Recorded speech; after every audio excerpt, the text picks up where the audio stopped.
सत्य को खोजने वाले आप सब साधकों को हमारा नमस्कार। कल जैसे मैंने आपसे कहा था कि सत्य है अपनी जगह, उसे हम बदल नहीं सकते और न ही हमारे बुद्धि से हम उसे जान सकते हैं। ये बुद्धि से परे जो सत्य है वो परम चैतन्य के रूप से चारों तरफ कार्यान्वित है, कार्य करता है।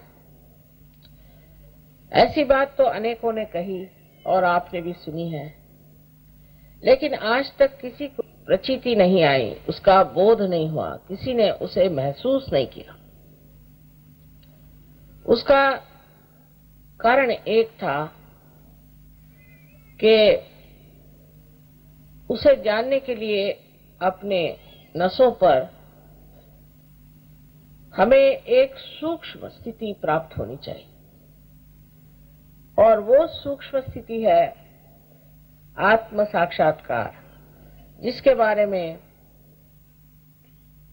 हर एक धर्म संस्थापकों ने, अवतरणों ने और बड़े बड़े दृष्टा और सद्गुरुओं ने बातचीत की और हमसे कहा कि आप आत्म साक्षात्कार को पहले प्राप्त हो।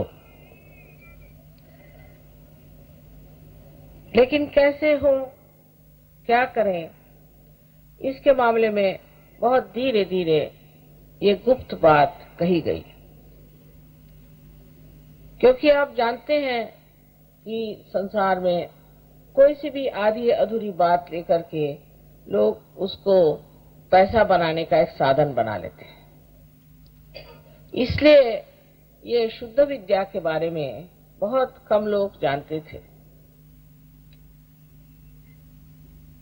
राजा जनक के जमाने में नचिकेता नाम के एक बहुत शंका से भरे हुए विद्यार्थी उनके पास आए और उनको ये समझ में नहीं आ रहा था कि ये राजा है, राजा जैसे रहता है, सब कपड़े वस्त्र अलंकार आदि सब इससे संपूर्ण, ऐसा ये राजा जनक विदेही क्यों कहलाया जाता है और सब इनके चरण धूलि को अपने सर से क्यों लगाते।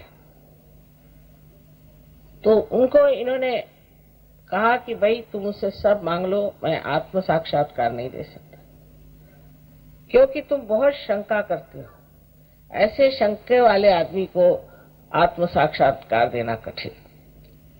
तो उन्होंने उनकी इतनी परीक्षा ली, उनके ऊपर एक बार तलवार अटका दी, रात भर की किसी वक्त भी गिर जाए और तुम सो, और हर तरह की चीजों से उनकी इतनी परीक्षा लेने के बाद कहते हैं कि उन्होंने उन्हें आत्म साक्षात्कार प्रदान किया। इसी प्रकार हमने जाना कि बुद्ध को, महावीर आदि सब ने आत्म साक्षात्कार की खोज की और प्राप्त किया। लेकिन उस वक्त उन्होंने सोचा कि सब लोग बाहर भटके हुए हैं और गलत चीजों में ही भगवान को देख रहे हैं। जैसे कि उन्होंने कहा कि आप इन चक्रों में देवता हैं, उनको आप जाने। उनकी बात जब चल पड़ी तो लोग बस कर्मकांड करने लगे। तो इन दोनों ने ही ये बात शुरू की कि भाई इसकी बात करने से कोई फायदा नहीं। अगर शहद को पाना है तो शहदी की बात करो, फूलों की बात से तो गड़बड़ हो रही। तो उन्होंने कहा कि उस बात को अभी थोड़ी देर के लिए भुला दिया जाए, सिर्फ ये कहें कि आप आत्म साक्षात्कार को प्राप्त। और जब उन्होंने बहुत इस पर कहा तो लोग कहने लगे कि ये तो ईश्वर को मानते ही नहीं थे, इनका अनिश्वरवाद था। किंतु उस वक्त ये समय ऐसा था कि उन्हें ये बात करनी पड़ी, पर बात ही रह जाती, चाहे आप बात फूलों की करें या शहद की करें। जब तक आप स्वयं मधुकर नहीं हो जाते तब तक आप शहद तक नहीं पहुंच पाते। ये असलियत है। इसलिए आप सबको उस सूक्ष्म दशा में जाना चाहिए जहां पर आप इसका एहसास कर सकते हैं, इसको आप प्रतीत कर सकते हैं कि चारों तरफ आपके जो परम चैतन्य की दुनिया है और ये परम चैतन्य परमात्मा का प्यार चारों तरफ छाया हुआ, अणु रेणु हर जगह।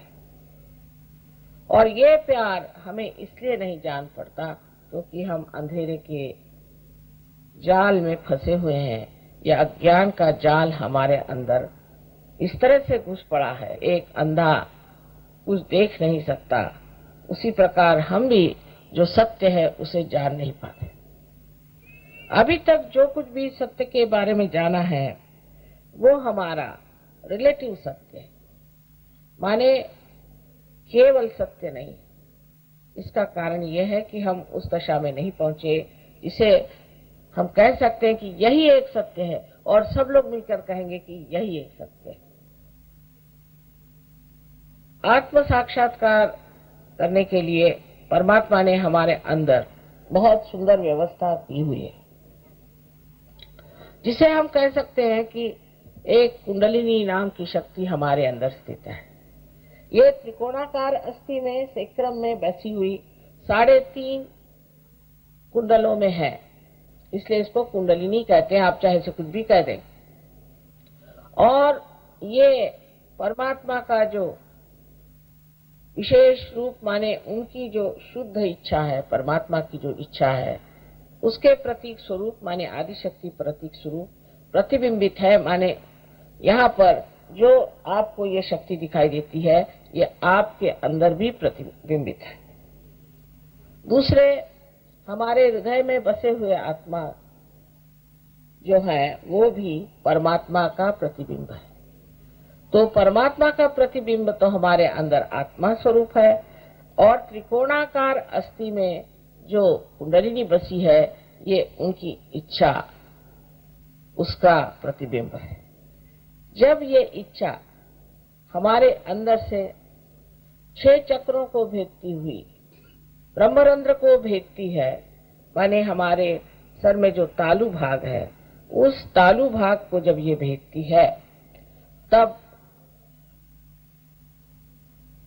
ये कह सकते हैं कि इस शक्ति का मिलन आत्मा तत्व से होता है।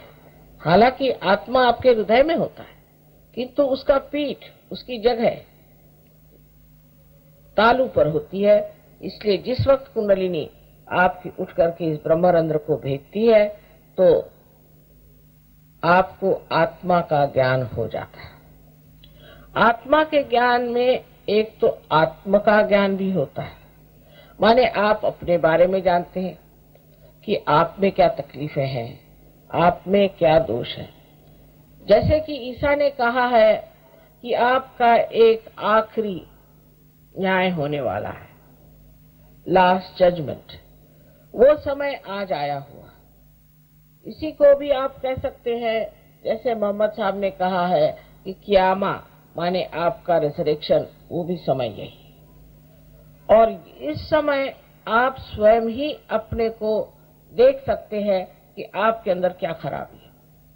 अगर किसी आदमी से कहा जाए कि तुम्हारे अंदर बहुत अहंकार है तो आपको मारपीट डालेगा, लेकिन अगर आप उस आदमी की कुंडलिनी जागृत कर दें और उसको वो प्राप्त कर लें तो खुद ही आके मुझसे कहेगा कि माँ मेरा आज्ञा बड़ा पकड़ा है, इसे जरा ठीक कर दीजिए, माने मेरा अहंकार जो है बला बढ़ गया, ऐसे आप कम करें। वो इसी तरह से बात करेगा। यही बात ईसा मसीह के 12 शिष्यों ने कहा था जब उनके अंदर वो कहते हैं कि cool bridge of the Holi ghost उड़े आने लगे। होली घोस्ट माने ही कुंडलिनी है। तो वो जब बातें करने लग गए तो वो चक्रों की बात करने लग गए। तो उन चक्रों की बात को सुन करके दूसरों ने सोचा कि ये क्या पागल हो गए, ये कौन सी भाषा बोल रहे हैं जो हमारे समझ में नहीं आती। चक्रों की भाषा आप तभी बोल सकते हैं जब आपसे ज्ञात हो, और उस ज्ञान के लिए आपको पहले आत्म साक्षात्कार को प्राप्त होना है और इस योग को आपको पूरी तरह से ऐसा जमा लेना है कि फिर ये न हिले। इतने स्थिति में चले जाएं जहां ये हिल न पाए, तब कहना चाहिए कि आपने आत्म साक्षात्कार को पूर्णत्व से पा लिया। कल भी बहुत से लोग जैसे कि पार हो गए, कुंडलिनी आ गई, तो बीच में एक ब्रह्मनाड़ी है, उससे बिल्कुल एक जैसे बाल के बराबर उसकी शक्ति ऊपर उठती, क्योंकि बहुत सारे ऐसे तंतु हैं जिससे ये कुंडलिनी बनी है। उसका एक तंतु मात्र इस ब्रह्मनाड़ी से पहले उठता है और ब्रह्मरंध्र को भेदने के बाद वो धीरे धीरे धीरे धीरे सब चीज को और भी ढीला करता है, रिलैक्स करता है। उससे आपके चक्र भी खुलते हैं और कुंडलिनी के सूत्र ऊपर चढ़ते हैं। ये वास्तविकता है। किसी किसी में जो कि बहुत आदमी संतुलन में है, बैलेंस है, एकदम से कुंडलिनी काफी उसके तंतु ऊपर चढ़ जाते हैं और उसका ब्रह्मरंध्र पूरी तरह से खुल जाता है। जो सत्य है और जो वास्तविक है वो आपको सुन लेना चाहिए, और आप माने या न माने उसकी आपको प्रचिति कम से कम देखनी चाहिए। शुरुआत में सहयोग के शुरुआत में बड़ी अड़चनें आई, क्योंकि सत्य कहना कोई आसान चीज नहीं है। कोई भी आदमी सत्य को बर्दाश्त नहीं करता। जैसे है कि बहुत से झूठे गुरु संसार में उस जमाने में आए, और लोगों को मैंने ऐसे 16 लोगों के नाम और 6 ऐसी औरतें, उनके नाम पूरे नाम सहित बताया तो सब घबरा गए कि वो मुझे कोई न कोई आके बंदूक से मार देगा। लेकिन आज तक कोई किसी की हिम्मत नहीं पड़ी और ना ही किसी ने मेरे ऊपर केस की इस मामले में। तो इसका मतलब है कि ये जो लोग हैं, झूठे लोग हैं, वो खुद ही डरपोक है और वो घबराते हैं इस बात से कि सत्य जो है वो एक बार संसार में आ जाएगा तो हमारा पेट कैसे भरेगा। आप लोगों से सहयोग के बारे में इतना कहना है कि ये एक जीवंत क्रिया है, और जैसे एक बीज आप पृथ्वी तत्व में डालने से उसको अंकुरित करते हैं, वैसे ही आपके अंदर की कुंडलिनी सहज माने आपके साथ जन्मी हुई वो कुंडलिनी जागरूक होकर के योग को प्राप्त करती है, और ये सहज योग ये आपका जन्म सिद्ध अधिकार है। तब फिर आपके अंदर स्वतंत्र आता है। स्व माने ये कि स्व माने आपके आत्मा, और उसका तंत्र माने उसका मैकेनिज्म काम करने लग जाता है। जो हम आज स्वतंत्रता की बात कर रहे हैं, ये असली स्वतंत्रता नहीं। ये तो थोड़ी देर की ऐसा लगता है कि हम स्वतंत्र हो गए, क्योंकि अगर ये अंग्रेज नहीं जाते तो सहयोग भी कहां से होता। ये अंग्रेजों के जाने से सहयोग तो ठीक चल पड़ा, लेकिन इसका मतलब ये नहीं है कि हम पूरी तरह से स्वतंत्र हो गए, क्योंकि हमने अपने स्व का तंत्र जाना नहीं। तो इस स्वधर्म को जानने के लिए आत्म साक्षात्कार होना चाहिए। बड़े बड़े संतों ने इस पर कहा हुआ है। शिवाजी महाराज, जो कि वास्तविक में एक बड़े भारी संत ही थे, क्योंकि वो भी एक आत्म साक्षात्कारी पुरुष थे, उन्होंने कहा कि स्वधर्म जागवाओ। इससे आगे आपको क्या करना है? स्वधर्म का जागरण करें। तो स्वधर्म के जागरण के करने के बगैर कुछ नहीं हो सकता, लेकिन लोग करने क्या लग गए कि उस चीज को छोड़ करके दूसरी ही चीजें करने लगे।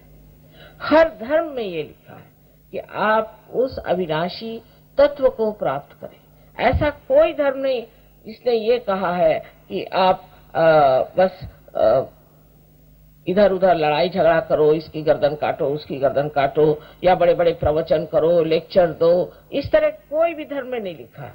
उल्टे तो आदि शंकराचार्य ने कहा है कि शब्द जालम से छुट्टी पाओ। ये शब्द जालम है सारा।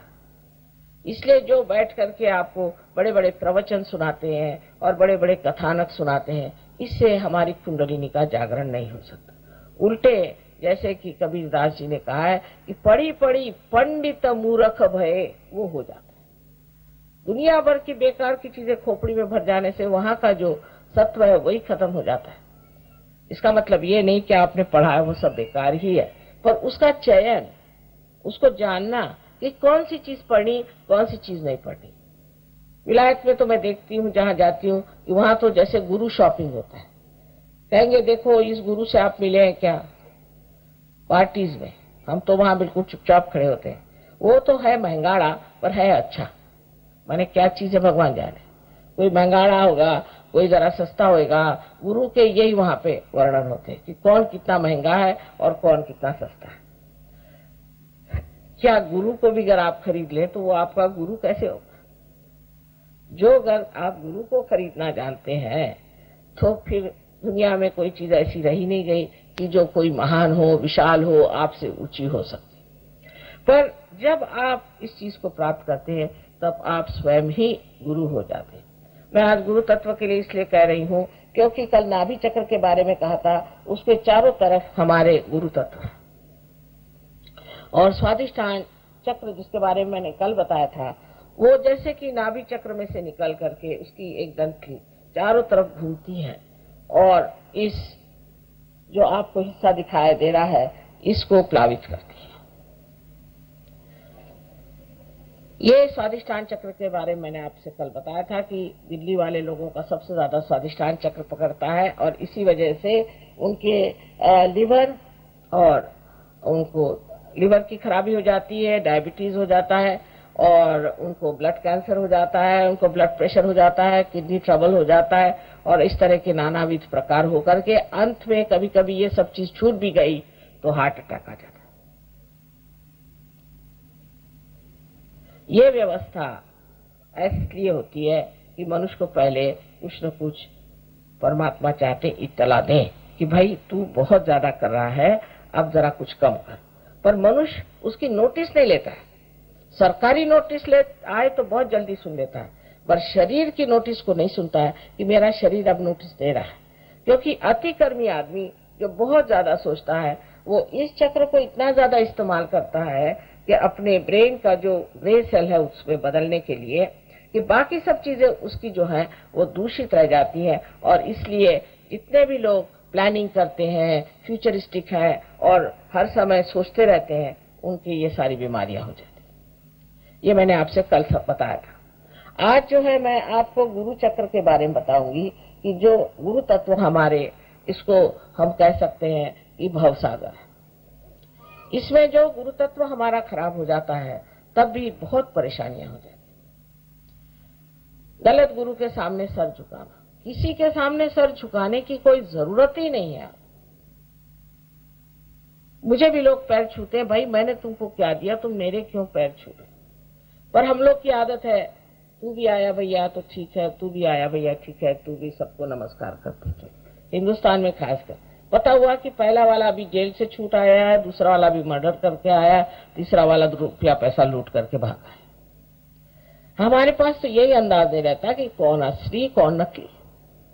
पर गुरु तत्व में एक बात आप गांठ बांध कर रखे, जो आदमी आपसे रुपए पैसे की बात करता है वो आदमी गुरु कहलाने लायक नहीं। इसमें आप देखिए कि 99% लोग आप उसमें से निकाल देंगे। आपको एक भी ऐसा बिरला मिल जाएगा कि जो पैसे की बात शुरू में नहीं करेगा लेकिन बाद में करेगा तो, क्योंकि उनके पास कुछ है ही नहीं देने को। वो तो आपके नोच खसोट में लगे हुए।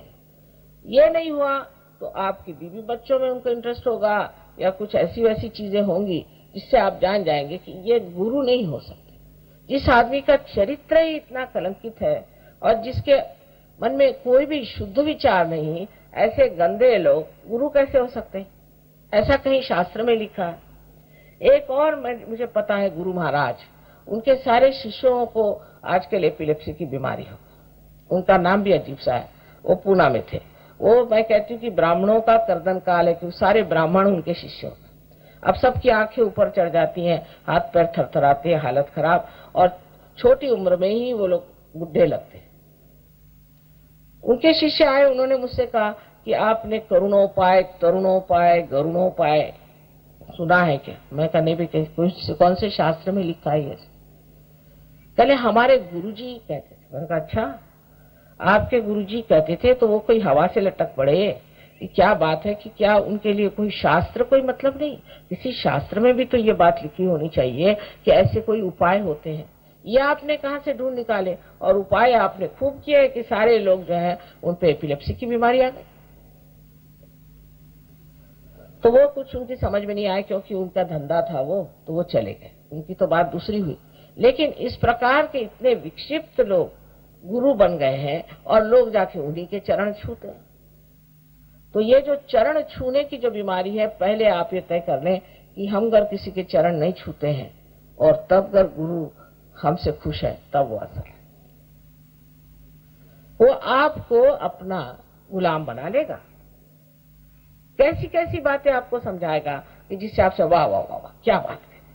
कुछ कहेगा कि तुम्हारे बाप कैसा हुआ, तुम्हारे माँ कैसा हुआ, ये तो कोई भी बता सकता है। इसको मन कवड़ी कहते हैं।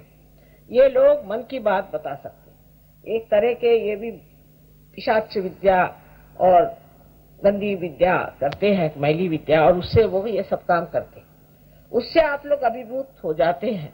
लेकिन समझ लीजिए किसी ने आपसे बातें बताई भी, तो उसमें क्या विशेष मिल गया? उससे कोई आपके अंदर परिवर्तन आया, या आपके अंदर आनंद आया, या उससे कोई आपको सुख मिला है? आपको खुद सोचना चाहिए कि इससे कौन सा सुख मिला है। अभी हमारे पास ऐसे बहुत से ये गुरुओं के मार खाए हुए लोग आते हैं, जिनके की घर लूट गए, बच्चे बिगड़ गए, सब दुनिया बर्बाद हो गई। तो सबसे पहले तो आपको देखना चाहिए कि इनके शिष्य कैसे, उनकी आदतें कैसी हैं। उनके शिष्य तो दुनिया भर के धंधे करते हैं और कहने लगे कि बाबा ने मुझे अंगूठी दे दी। अरे भाई, फायदा क्या उस बाबा की अंगूठी का, अगर आप धंधों से नहीं बचते और डबल ही धंधे करते हैं। तो हमने कहा कि अगर आप इतने धंधे करते हैं तो ये बाबा की अंगूठी का फायदा क्या? कह ले इससे एक फायदा है, कुछ भी करो कुछ नहीं होता। मैं कहा वाह। उसके बाद 2 साल बाद हार्ट अटैक आ गया और वो चले गए, सुधार गए अपने आप।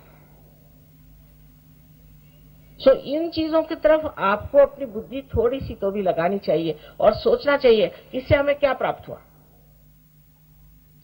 फिर कोई कहेगा चलो ये साधना करो, साधना करें, आज करी, दूसरे साल करी, तीसरे साल करी, चौथी साल साधना करते रहो। उससे फायदा क्या हुआ? आपका क्रोध उससे ठीक नहीं हुआ, आपकी तबीयत उससे ठीक नहीं हुई, उल्टे आप बीमार पड़ गए। तो फिर वो लोग कहते हैं कि देखो भाई, गुरु जो है वो थोड़ा सा आपको आशीर्वाद दे सकता है, पर आपके सारे कर्म तो नहीं खा सकता। तो फिर ऐसे गुरु को पालने की क्या जरूरत है? इस प्रकार आपका गुरु तत्व खराब हो जाता है। और आपको आश्चर्य होगा कि बहुत से कैंसर के पेशेंट्स गुरु तत्व खराब होने से होते। कम से कम जिन कैंसर को मैंने ठीक किया है, उसमें से कम 80% लोग गुरु के ही मातहत पाए। गुरु नहीं तो कोई भूत विद्या, नहीं तो कोई तांत्रिक, नहीं तो कोई इसी तरह का प्रकार। अब ये तो विचक्राफ्ट वगैरह तो अमेरिका में बहुत ही ज्यादा चल पड़ा है। वही लोग कैंसर को पाते हैं। और इस कैंसर को भी ठीक करना बहुत आसान हो जाता है, क्योंकि जब इस भूत विद्या से कोई ऐसा असर आता है, अगर आपको ये मालूम है कि इस आदमी को उस चीज से हटाना कैसे, वो आदमी ठीक हो सकता है। तो कैंसर अगर आपको हुआ है तो सहयोग में आकर के ठीक है, आप ठीक हो जाए, पर आप अभी ठीक हो जाइए जिससे कैंसर ही ना हो आपको, वो बेहतर बात है। खासकर गुरु तत्व खराब होने से हमारा यहाँ पर जो 11 एकादश रुद्र है, एक चक्र यहाँ है, वो पकड़ जाए। और जब ये पकड़ जाता है तो समझ लेना चाहिए कि कैंसर की शुरुआत होगी। अब आपको मैं बताती हूँ कैंसर कैसे होता है, समझने की बात है। अब आप डॉक्टर हो या न डॉक्टर हो, बहुत आसानी समझ सकते हैं कि हमारे अंदर 2 सिंपैथेटिक नर्वस सिस्टम है, लेफ्ट और राइट, और दोनों कार्यान्वित होती है। एक से लेफ्ट से शक्ति जाती है, एक राइट से शक्ति जाती है। जब हम कोई काम को करना चाहते हैं, जैसे हमें अपने हृदय के ठोके बढ़ाने, तो हम दौड़ेंगे तो सिंपैथेटिक नर्वस सिस्टम से हम कर लेते हैं। पर जिस वक्त वो शांत होता है और अपने नॉर्मल स्थिति में आता है, वो पैरासिम्पैथेटिक से आता है, वो बीचों बीच। सो क्या होता है कि जब बहुत ज्यादा हम इस्तेमाल करने लगते हैं तो ये टूट जाता है। ये चक्र है बीच में, ये टूट गया तो ये इधर बहने लग गया, और इसको कहते हैं कि अपने आप ही चलने लग गया, क्योंकि इसका संबंध जिससे कंट्रोल करने का है, वो ब्रेन जो है उससे संबंध ही टूट गया इस चक्र का।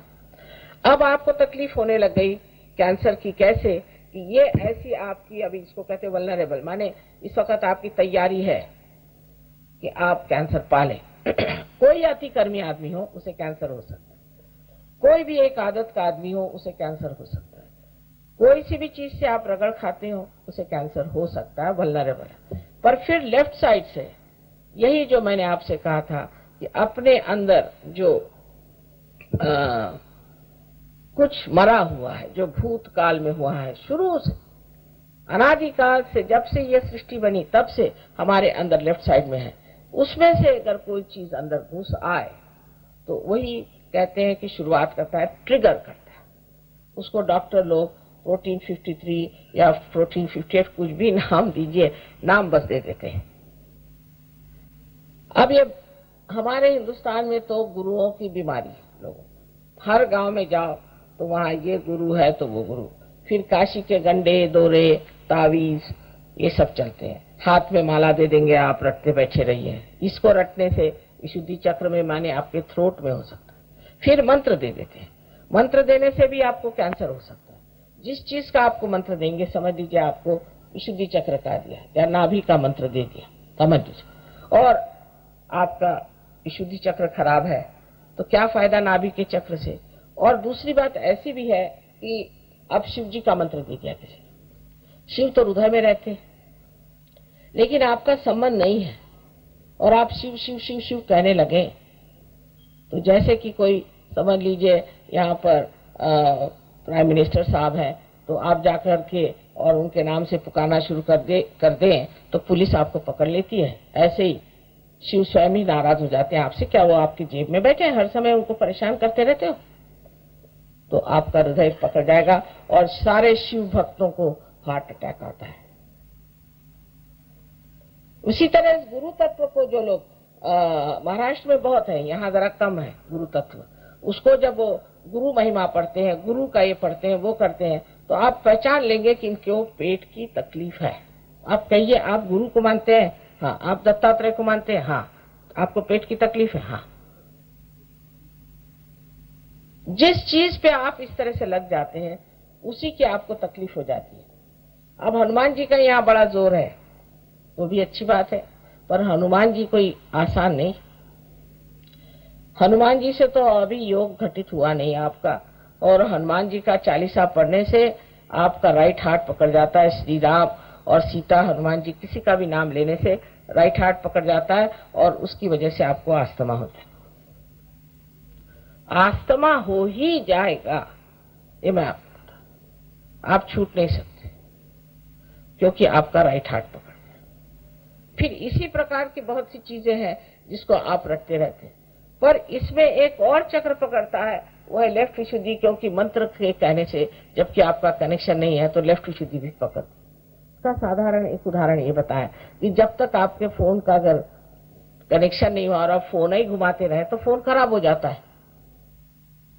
उसका कनेक्शन होना बहुत जरूरी है, और जब तक ये कनेक्शन नहीं होता है, अगर आप ऐसा ही द्राविड़ी प्राणायाम करते रहें तो आप इंसान है, इतने नजाकत से और इतने प्रेम से परमात्मा ने आपको संवारा है, बनाया है, वो नाजुक चीज है, उसे आप क्यों रगड़ रहे हैं।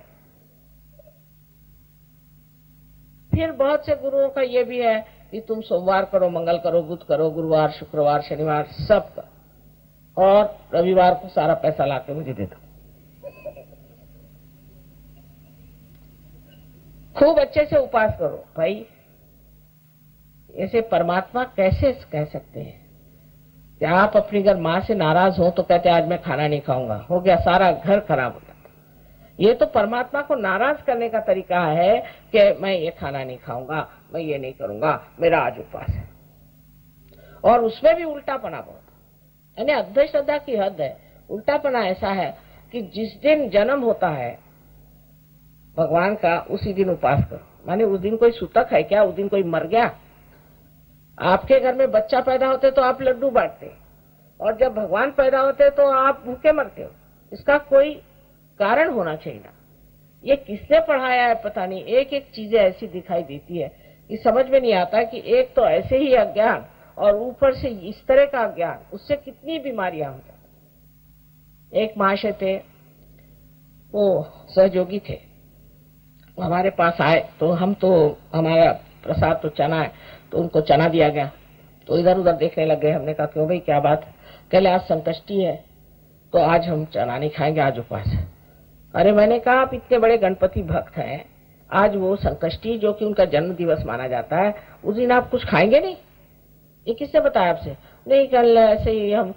तो मैंने कहा आप आए किस सिलसिले में? कहना हमें प्रोस्टेट ग्लैंड की तकलीफ। मैंने कहा होगी ही, क्योंकि प्रोस्टेट ग्लैंड तो श्री गणेश ही आपके संभालते हैं, तो आपको और क्या होने वाला है, प्रोस्टेट ग्लैंड तो हो ही गए। पर मैंने कहा कि अब आप चना खाइए। आपको आश्चर्य होगा, उन्होंने चना खाया और मैंने कहा मैंने उपवास छोड़ दिया, गणेश जी मुझे क्षमा कर दो, अब आप जिस दिन पैदा होंगे उस दिन मैं मोदक खाऊंगा। वापस गए, प्रोस्टेट ही ठीक हो गया। एक छोटी छोटी बातों में हमने गलतियां करी, बड़ी छोटी छोटी बातों में। फिर हमारे ये दर्द होता है, कभी वो तकलीफ होती है, ये सब छोटी छोटी बातों में हम गलती करते गए। जिसने जो कहा वो कर लिया। हम लोग इस कदर निंदे लोग हैं, इस कदर हमारे अंदर अभी गुलामी का इतना बीज है कि कोई कुछ भी कह दे वो करने लगते। कहने लगे कि साहब आज अब हमने हरा धनिया खाना छोड़ दिया। हमने कहा क्यों भाई हरा धनिया क्यों? क्योंकि हमारी जीजी नहीं खाती है, तो हमने सोचा हम भी नहीं खाए। हमने कहा भाई वो नहीं खाती, वो कल अकल वाली जो आप ही अकल का काम करें, आपको छोड़ना है तो कद्दू वद्दू छोड़ दो, पर ये हरा धनिया क्यों छोड़ते हैं? सारा जायका खाने का चला जाए। इस तरह के पागलपन के हमारे अंदर आहार और इस तरह के विचार हमारे अंदर बहुत सारे भरे हैं। नहीं खाएं, रोजा रखेंगे, 40 दिन का रोजा रखेंगे और पूरे समय तो खाने पीने की बात सोचते रहे। क्या फायदा ऐसे रोजे रखने से, उपवास करने से? एक पर्युवेशन है, तरह तरह की चीजें हमारे अंदर इससे आ गई। धर्म का तत्व किसी भी धर्म में मुझे लगता है कि जैसे एकदम पूरी तरह से ढक सा है। इतनी बाह्य की चीजें हैं, इतनी गलत चीजें इसके अंदर आ गई कि लोग अब कहने लग गए, या फिर बच्चे कहते हैं ये क्या धर्म मर्म है? सब झूठ। झूठ नहीं है, धर्म है हमारे अंदर। जो 10 धर्म है ये हमारे भव सागर में है, और ये 10 धर्म मनुष्य के हैं। जैसे कि कार्बन की 4 वैलेंसीज होती है, ऐसे हमारी 10 वैलेंसीज होती है, और जब ये खराब हो जाती हैं तभी हम मनुष्यता से गिरते जाते हैं और हमारा शरीर भी फिर उससे खराब होते जाता है। अब जैसे कि नानक साहब ने कहा है, उनसे पहले मोहम्मद साहब ने कहा कि आप शराब मत पियो। उस जमाने में आप जानते हैं कि सिगरेट विगरेट नहीं थी, तो उन्होंने कहा भाई शराब मत पियो, कोई मादक चीज मत पियो। उनके बाद वही नानक साहब बन के आए, उन्होंने कहा नहीं बाबा शराब भी नहीं पियो और सिगरेट भी मत पियो। अब कहेंगे कि हाँ पर उन्होंने तो ड्रग लेने के लिए मना नहीं किया था, तो अब ड्रग लेने में क्या हर्ज है? माने ये कि हम ढूंढते रहते हैं किस तरह से अपना सर्वनाश करें। अब उस वक्त में ड्रग थे कहाँ? अब मैं कहूं कि ड्रग मत पियो, समझ लीजिए, तो आगे जाकर आप कहेंगे कि माताजी ने सिर्फ ड्रग को मना किया था, बाकी तो मना ही नहीं किया। लेकिन ये सोचना चाहिए कि कोई भी मादक चीज लेने से वो आपके चेतना पे असर करती है, इसलिए उसको नहीं लेना चाहिए। ये लोग जो हमें बता गए वो हमारे भले के लिए और हमारे संतुलन के लिए। अगर हमारे अंदर संतुलन नहीं आएगा तो कुंडलिनी कैसे जगेगी? जब बीच में ही रुकावट हो जाएगी तो कुंडलिनी कैसे जग सकती है और वो कैसे अंदर जा सकती? तो उन्होंने कहा आप संतुलन में रहो। अब धर्म के कर्म कांड भी तो हजारों है, वो भी इतने व्यर्थ और इतने बेकार हैं कि कुछ पूछे नहीं। कोई मर गया तो, कोई पैदा हो गया तो, किसी की शादी हो गई तो, दुनिया भर के कर्म कांडों में सबने लपेट लिया, और अगर उसमें मेरे तो किसी का अर्थ ही लगता नहीं। कोई अर्थपूर्ण चीज हो तो उसे करना चाहिए, निरर्थक कुछ न कुछ क्योंकि हम लोग करते आए उसी ढंग से आज चलना चाहिए या करना चाहिए, ये गलत बात है। फिर उसके ऊपर लोग निकलते हैं बड़े सुधारक, वो भी अंधे, वो क्या सुधारना करेंगे? वो अपनी चीज निकाल लेते हैं। जैसे कि हिंदू धर्म में ये गलतियां हैं तो आर्य धर्म, आर्य समाज निकला। आर्य समाज के लोगों से तो बाप रे, उनसे आप बात करते करते पागल हो जाएंगे, ऐसा लगेगा कि इनसे बात करना छोड़ के समुद्र में कूद पड़े। इतने तो वो आर्ग्यूमेंट करते हैं आपसे, इतने आर्ग्यूमेंट करेंगे कि आप घबरा जाएंगे। वो प्रकाश है, वो फलाना, अरे भाई कुछ अंदर तो हो, बाहरी बाहर आप बोले जा रहे। इस तरह की चीजें हम रोजमर्रा अपने जीवन में देखते हैं। ईसाई धर्म में भी इतनी गलतियां और इतनी गड़बड़ है कि जिसकी कोई हद के जब देखते हैं तो लगता है बाप रे, ईसा मसीह ने क्या कहा और क्या हो। कैसे लोग ये आ गए हैं ईसा के नाम पर, इनका कोई संबंध ही नहीं बनता है ईसा से।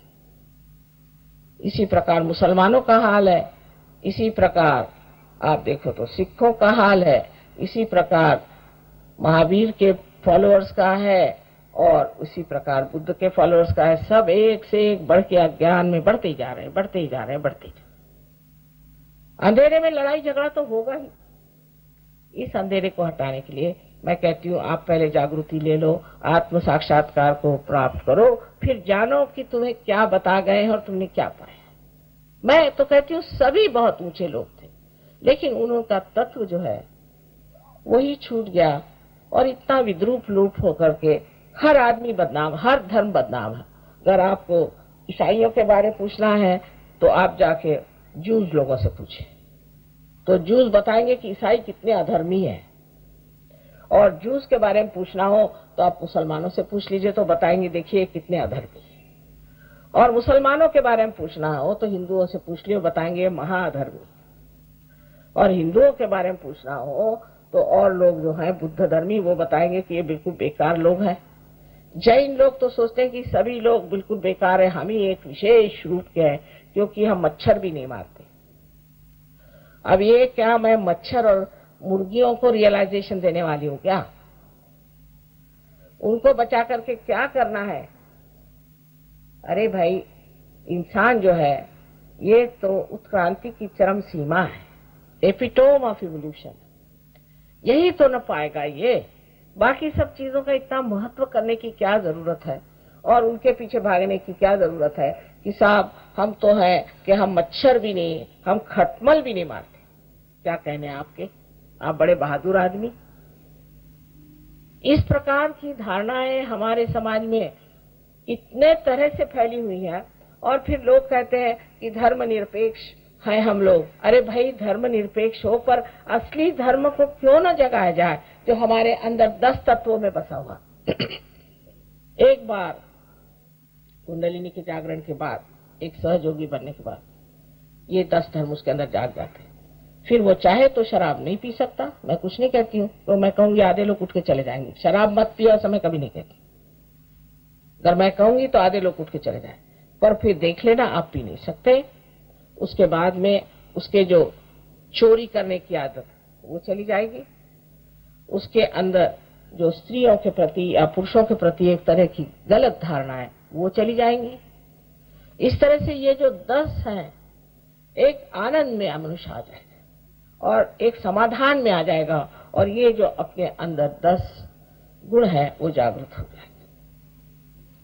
इसलिए मैं कहती हूँ कि किसी गुरु के पास जाने के से पहले उनके शिष्यों को देखो, उनके शिष्य कैसे हैं।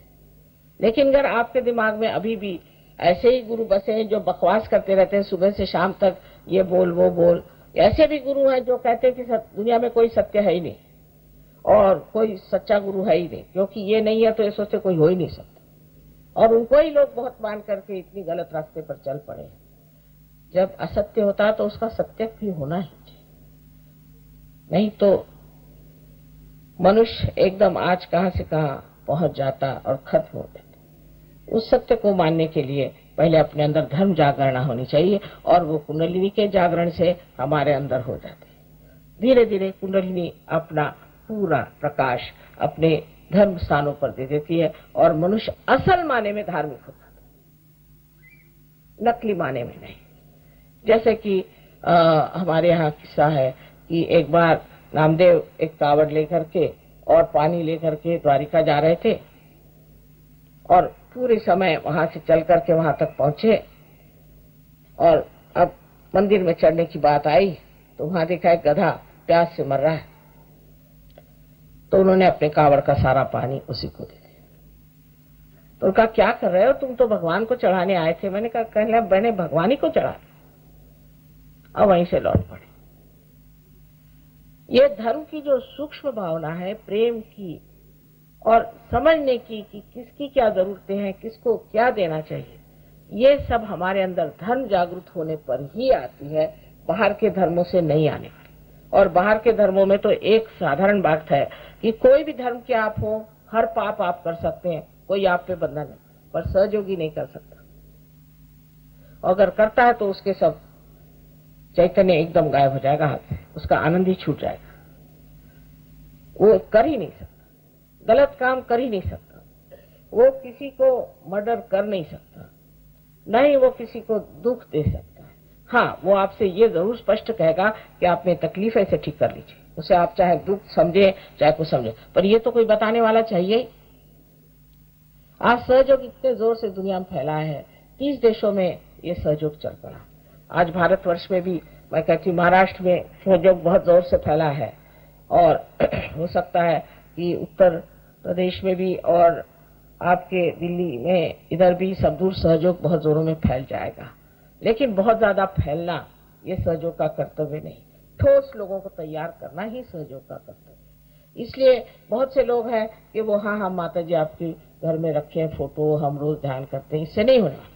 ये एक समष्टि, एक कलेक्टिव का कार्य है, एक शरीर है, उस शरीर के आप अंग प्रत्यंग है और सबको जागरूक होना पड़ेगा। और जब तक आप एक साथ नहीं मिलकर के करेंगे, आपको उसका लाभ बहुत कम रहेगा। और थोड़े दिन बाद आप ही आकर कहेंगे कि हाँ कैंसर तो ठीक हो गया, लेकिन अब किडनी की बीमारी होगी।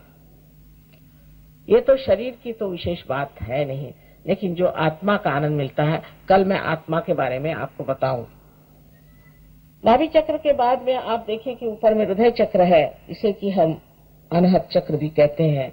और लोग कहते हैं कि यहाँ पर जो स्पंदन होता है ऊर्जा का, वो अनहत है, माने एक ही सुनाई देता है। लेकिन ये चक्र जो है, ये हमारे शरीर में जो स्टर्नम हड्डी है इसके नीचे में है, और ये साक्षात जगदम्बा का चक्र है, जहां मां स्वरूप आप है।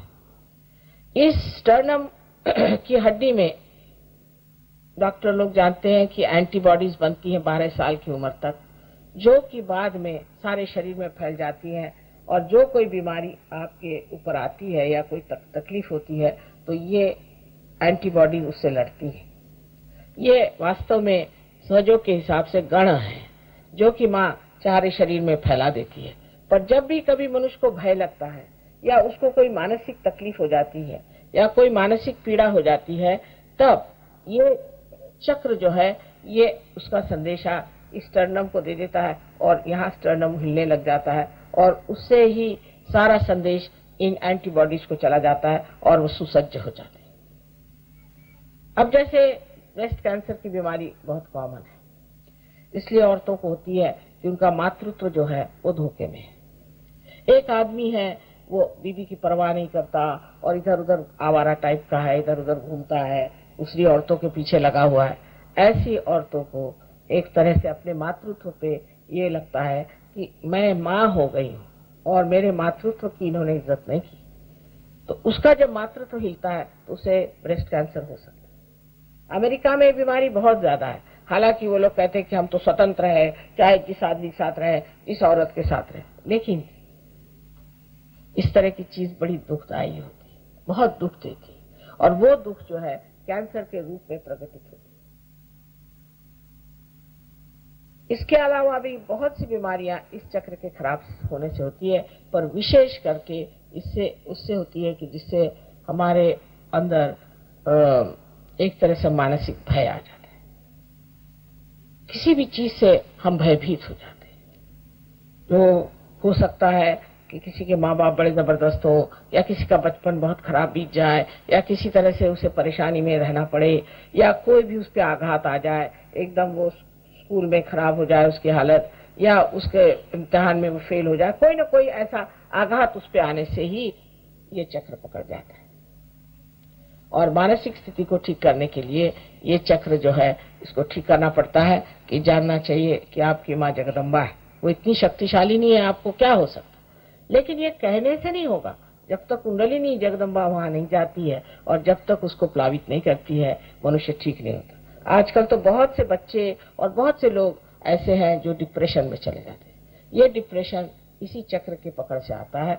इसको ठीक करना भी बहुत आसान है, सरल है, सहज है, सिर्फ ये कि कुंडलिनी का जागरण होना चाहिए। उसके बाद का जो चक्र है विशुद्धि का चक्र है, ये बहुत बहुत ही महत्वपूर्ण है, क्योंकि इसकी 16 पंखुड़ियां हैं और ये सारे आंख, नाक, मुंह, जीभ सब जो कुछ भी है उसको चालित करती है, कंठ को भी चालित करती है। इस चक्र को बहुत से लोग इसलिए भी खराब कर देते हैं, जैसे स्मोकिंग से या ज्यादा बोलने से, कोई लोग कम बोलने से, मौन रहने से, ऐसे अनेक चीजों से चक्र खराब हो जाता है। पर सबसे ज्यादा ये मंत्र बोलने से, गलत मंत्र बोलने से बहुत ज्यादा ये खराब हो जाता है।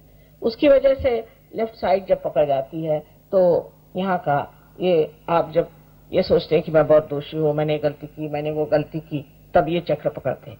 जब ये चक्र आप पकड़ते हैं तो इससे अंजाइना की बीमारी हो सकती है आपको, और भी अनेक बीमारियां हैं जो कि इस चक्र से, जैसे स्पॉन्डिलाइटिस वगैरह इस चक्र से। राइट साइड के चक्र से आपको जुकाम हमेशा रहेगा, आपको तकलीफ रहेगी, आपका आवाज जो है वो बुढ़ाई जाएगा जल्दी, और बोलते वक्त में आप ठीक से बोल नहीं पाएंगे। कोई लोग तो एकदम कुछ दिनों बाद एकदम मौन ही ले लेते हैं, इतना ज्यादा ये चक्र खराब हो जाता है। लेकिन इसके आगे की दिशा ये है कि अगर आप एक ही मंत्र को बहुत बोलते रहें, जैसे हरे रामा हरे कृष्णा, इन लोगों को यहाँ का थ्रोट का कैंसर हो जाता है। इस तरह के मंत्र बोलने से थ्रोट का कैंसर हो जाता है, और फिर उसकी जो आगे चीज बढ़ती है तो वो फिर हो सकता है कि सारे शरीर में फैल जाए। पहले उस चक्र पे ही गति करती है कैंसर की, और उसके बाद में दूसरे चक्रों में भी ये उतर सकता है। अब ये विशुद्धि चक्र जो है ये वैसे तो बहुत जरूरी है, क्योंकि इसी से हमारे हाथों का संबंध है, और इन्हीं हाथों में आप इसका एहसास करते हैं कि हमारे चारों तरफ परम चैतन्य फैला हुआ, इसका आप एहसास कर सकते हैं, इसको जान सकते हैं। लेकिन जब ये विशुद्धि चक्र आपका खराब होता है तो हालांकि आप कहते हैं माँ हमको तो बड़ा अच्छा लगा, हम बहुत रिलैक्स्ड हो गए, आराम मिला, ये हाथ में नहीं महसूस होता। इसकी वजह ये कि ये आपका चक्र खराब है। इसका मतलब ये नहीं कि आप उसकी वजह से और भी गिल्टी फील करें और भी बुरा समझें, इसका मतलब ये कि उसे ठीक कर लेना चाहिए। जो भी दोष है उसे आप ठीक कर लीजिए। बहुत अहंकारी मनुष्य का भी राइट साइड पकड़ जाता है, जो बहुत वल्गना करता है, मैं ऐसा हूं, मैंने ये किया, ऐसे मतलब हवाई घोड़े पे जो बैठे होते हैं उनका भी ये चक्र पकड़ जाता है, और उसके भी अनेक विध तकलीफ और परेशानियां उसके सामने आ जाती है। इस चक्र के बाद आज्ञा चक्र है, ये भी बड़ा महत्वपूर्ण है, और खासकर दिल्ली वालों के लिए, क्योंकि यहाँ लोग सोचते बहुत है, सोचते ही रहते, पता नहीं क्या सोचते, पागल जैसे सोचते रहते हैं। अब उस सोचने से ये चक्र बहुत चलने लग जाता है। इस चक्र में यही सोचा जाता है ज्यादातर, इसने मुझे ये कहा मैं इसको ऐसा ठीक कर दूंगा, उसने मुझे ये करा मैं उसको ठीक कर दूंगा। अरे भाई, मनुष्य का तो ये स्वभाव ही है कि किसी की तारीफ न करो, किसी की तारीफ। मुझे भी लोग गालियां बकते, आपको आश्चर्य होगा कि मुझे भी गाली बकने वाले दुनिया में लोग हैं। तो जिसकी आदत पड़ गई गाली बकने की, वो तो हर एक चीज को गाली बकेगा, और अगर उसको कुछ नहीं मिला तो एक लैंप पोस्ट को भी जाके गाली बक देगा। वो तो आदत है, उसको क्यों इतना बुरा मानना, और उसके लिए इतना क्यों फील करना कि उसको मैं ऐसे ठीक करूंगा, मैं वैसे ठीक करूंगा, मैं उसको माफ नहीं कर सकता। आप नहीं कर सकते तो आप ही की खोपड़ी खराब जा रही। तो ये जो चक्र है ये बहुत महत्वपूर्ण है, क्योंकि जब ये जागृत हो जाता है तो हमारे अंदर बसा हुआ ईगो और सुपर ईगो, इस तरह की जो दो चीजें हैं, माने मन और अहंकार, ये दोनों ही चीजें अंदर से एकदम खिंच आती है, जिससे कि आपके कर्म जिसे कहते हैं, आपके कुसंस्कार सब खिंच आने से, और ये ब्रह्मरंध्र जो है खुल जाता है। उसके ऊपर जो गोल सी जगह बनी हुई है, इसी को लिम्बिक एरिया कहते हैं। ये लिम्बिक एरिया है जो खुली हुई जगह है, और ये बहुत महत्वपूर्ण है। जब ये लिम्बिक एरिया आपकी खराब हो जाती है तब आपको आनंद मिलना तो असंभव, लेकिन कोई आनंद की लहर भी नहीं आती। अब जब आप ये सब मॉडर्न म्यूजिक सुनते हैं, अब ये पता लगाया गया है, ये जो मॉडर्न म्यूजिक है इससे आपकी लिम्बिक एरिया जो है वो बिल्कुल संवेदनशील नम हो जाती है। तो पहले तो शुरुआत में जो ये म्यूजिक शुरू हुआ था तो सर्वसाधारण तरीके से सुन सकता था। अब तो ऐसा है कि आपके कान फट जाएं और ऐसा लगता है कि सर फट जाएगा।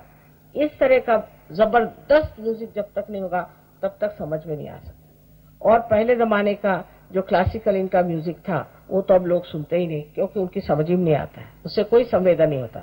और अपना जो क्लासिकल म्यूजिक है जो कि बहुत ही संवेदनशील है, उसके लिए तो संवेदना ही नहीं रही तो उनको क्या समझ में आए। फिर इसके बाद में आप ड्रग्स लें, शराब लें या कोई इस तरह की नशीली चीजें लें। ड्रग्स से तो ये जो चीज है एकदम ही नम हो जाती है, उसमें कोई भी चीज महसूस ही नहीं हो सकती। तो धीरे धीरे ऐसे लोग, ड्रग वालों को तो चाहिए कि उनके ऊपर चिल्लाए और एक तरह का पागलपन आ जाता है। अब आप लोग अंग्रेजों को बहुत ऊंचे आदमी समझते हैं, लेकिन हमारा तो अनुभव और ही है कि जैसे कैम्ब्रिज के पढ़े हुए बड़े भारी कोई साहब है और ड्रग वग ले करके तैयार बिल्कुल हमारे लिए। तो उनसे पूछा, भाई आपका क्या नाम? आपने पूछा मेरा क्या नाम? हाँ, मैंने पूछा आपका क्या नाम? आपने क्या पूछा कि मेरा क्या नाम है? मैंने कहा जी जनाब, आपका नाम क्या है? अच्छा, तो मेरा नाम क्या है? अब सोच रहे हैं, उनको अपना नाम भी याद नहीं। मैंने कहा माफ करिए, फिर से कैम्ब्रिज में चले गए। पर उसके बाद जागृति के आने के बाद सारा उनका जो एजुकेशन है वापस आ जाता है और वो आदमी बढ़िया हो जाता है। ये ड्रग लेने से मनुष्य कितना महामूर्ख हो जाता है, ये अगर देखना आपको हो तो आप कभी इंग्लैंड आइए तो मैं आपको दिखाऊं, और यहाँ 2-4 लाकर दिखाने से लोगों को पता हो जाएगा कि मनुष्य कितना महामूर्ख हो जाता है। फिर आपके बच्चे जो ये लेते हैं उनकी मृत्यु भी बड़ी जल्दी हो जाती है। जैसे कोकेन लेने से मनुष्य आधी जिंदगी जीता है और आधी जिंदगी तड़पता है और उसके बाद वो खत्म ही हो जाता है। इसलिए ड्रग बुरी चीज है। लेकिन ड्रग को तो इतना बुरा कहते हैं पर शराब को नहीं कहते, क्योंकि इतने सालों से वहां शराब चल पड़ी है। हर गांव में जाइए तो जो पब होएगा, सबसे बढ़िया जो घर होगा पब होएगा और उसमें किसी राजा का या रानी का नाम होगा। अपने यहाँ कोई राजा रानी का नाम रखे तो लोग उस पर डेफेमेशन केस कर दे। पर इस तरह की वहां पे चीज चल पड़ी थी, उसकी वजह से शराब और ड्रग्स से इन देशों का सर्वनाश हुआ जा रहा। और फिर अपनी स्वतंत्रता में इन्होंने कोई भी बंधन न रखने से इनका ऐसा ही सर्वनाश हो जा रहा है। अब आपको उस रास्ते पे जाना है या परमात्मा के रास्ते पे जाना है, या आप समझ लीजिए, पहले सोच लीजिए कि ये लोग कहाँ जा रहे हैं और हमें कहाँ जाना है। ये अगर गड्ढे में गिर रहे हैं तो आपको भी गड्ढे में गिरना है तो गिर जाइए। हालांकि उसमें से भी बहुत से लोग सहयोग में आ गए, लेकिन जब गड्ढे में गिर के आते हैं तो ऐसे बढ़िया वो लोग हैं कि आप देख के हैरान हो जाएंगे कि उनको कितनी श्रद्धा और कितना विचार है। और वो श्रद्धा अंधी नहीं, जानी हुई श्रद्धा, और उसके सहयोग के लिए प्राण देने को तैयार है। तो इसी प्रकार जब आप ऊपर देखते हैं तो सबसे आखिरी जो चक्र है उसे सहस्त्रार कहते हैं। ये सहस्त्रार हमारे लिम्बिक एरिया के चारों तरफ जो हमारी नसें हैं 1000 वो नसें, जिस वक्त कुंडलिनी अंदर जाकर के उसको प्रज्वलित करती है तो अंदर ये नसें ऐसी दिखाई देती हैं जैसे कि कोई प्रज्वलित बहुत सुंदर शांत ऐसी शिखाएं हो, जैसे कि उसको आप कह सकते हैं कि जैसी लौ, अलग अलग लौ और अनेक रंगों से भरी हुई इतनी सुंदर दिखाई देती है। यही इसके लिए ही कहा गया है, बाइबल में कहा गया कि I will appear before you like tongues of flames. यही सहस्त्रार है। इस सहस्त्रार के जगने के बाद आप देखते हैं कि आपके आनंद की अनुभूति आने लग जाती है। फिर ब्रह्मरंध्र खुलने के बाद आप देखते हैं कि पूरी तरह से आप रिलैक्स हो जाते हैं और पूरी समय आपका संबंध उस अनंत जीवन से हो जाता है, उस परम चैतन्य से हो जाता है जो पूरी समय आपके अंदर बहते रहता है। आप कुछ भी करिए, कोई भी काम करिए, इतना भी आप जागरण करें, इतनी भी मेहनत करें, कितने भी आप कुछ भी करें, आप थकान नहीं आती आपको, आप करते ही रहते हैं और उसी आनंद में रहते हैं। ऐसा आदमी एक विशेष रूप का आदमी हो जाता है। पर ये सब करके भी एक और बड़ी भारी बात है कि आप परमात्मा के साम्राज्य में जाते हैं। परमात्मा के साम्राज्य में जाते हैं, वहां इस कदर एफिशिएंसी है, अपने टेलीफोन जैसा मामला नहीं। एक बार परमात्मा को याद करने से ही काम हो जाता है। आपको आश्चर्य होगा कि ये सामने कैसे खड़े? अरे भाई, मैं तो सोच रहा था इनको कहां से ढूंढ के लाऊं, ये तो सामने खड़े। कोई चीज आपको चाहिए, वो सामने आके खड़ी हो जाए। ऐसे प्रश्न जो है छूटते ही जाते हैं, छूटते ही जाते हैं, और आपको लगता है कि क्या मैं तो कुछ कर ही नहीं रहा हूं। हमारे यहाँ ऐसे भी बच्चे आए हैं कि जो क्लास में बिल्कुल फेल होते थे और उनके माँ बाप लेके आए, आज वो फर्स्ट आ रहे हैं, उनको स्कॉलरशिप मिल रही है। जो कोई आपको स्कॉलरशिप वाला मिलेगा अधिकतर वो सहयोगी होगा। सारे इम्तिहानों में फर्स्ट आ रहे हैं। भाई हुआ कैसे पता नहीं। अभी एक लड़का 25 साल में चार्टर्ड अकाउंटेंट हो गया। मैंने कहा कैसे हो? कहले सहज हो। तो हुआ कैसे तुम? भाई 25 साल में तो कोई होता ही नहीं। वो कहले पता नहीं माँ मैं कैसे हो गया, मुझे पता ही नहीं, मैं हो गया चार्टर्ड अकाउंटेंट। इस प्रकार इसके इतने डायमेंशंस हैं, इतने आयाम हैं, इतने आशीर्वाद हैं कि उस आशीर्वाद को पहली मर्तबा आप जानते हैं कि ये आशीर्वाद है। हर तरह के प्रश्न आपके जो है वो डूब जाते हैं कहीं और आप अपने मस्ती में रहते हैं, आनंद में रहते हैं। आशा है आज भी आप सब लोग इसे प्राप्त करेंगे और उसे पूरी तरह से जोड़ लेंगे। आप अगर चाहें तो 2-4 प्रश्न पूछें, लेकिन बेकार के प्रश्न पूछने से समय बर्बाद करना है। हमारे तो व्यवस्थापक कहते हैं माँ प्रश्न पूछने को कहो ही नहीं, क्योंकि सब लोग ऐसे बेकार जो होते हैं वही प्रश्न करते हैं और उनको कुछ मालूमात ही नहीं होता। तो कोई ऐसा प्रश्न हो जो आपको पूछना हो तो पूछ ले, और नहीं तो आपने आज कोई भी प्रश्न मुझे लिख करके दिया नहीं। मैंने कहा था कि आप मुझे लिख करके प्रश्न दें तो मैं वो जवाब दे दूंगी, तो आज कोई भी प्रश्न दिया इसका मतलब आपको कोई प्रश्न है ही नहीं। पर अगर हो तो पूछ लीजिए, एक आध प्रश्न पूछ लीजिए।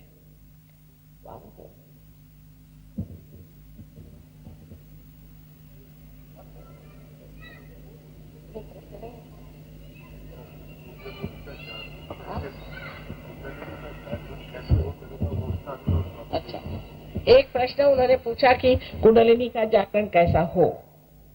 वही तो करना है मुझे। आप इस पृथ्वी में आप एक बीज छोड़ देते हैं, वो कैसा पनपता है? वो पृथ्वी में शक्ति है, वो अपने आप ही पनप जाता है। वैसी ही चीज है, जीवंत चीज को कैसे क्या क्या बताए।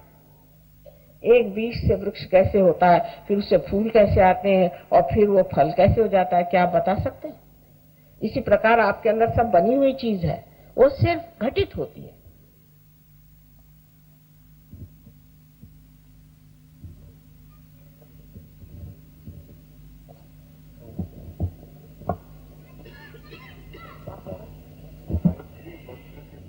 अब गायत्री मंत्र जो है वो उन लोगों को कहना चाहिए, कल मैं इस पर बताऊंगी विशद रूप से, जो कि लेफ्ट साइडेड है।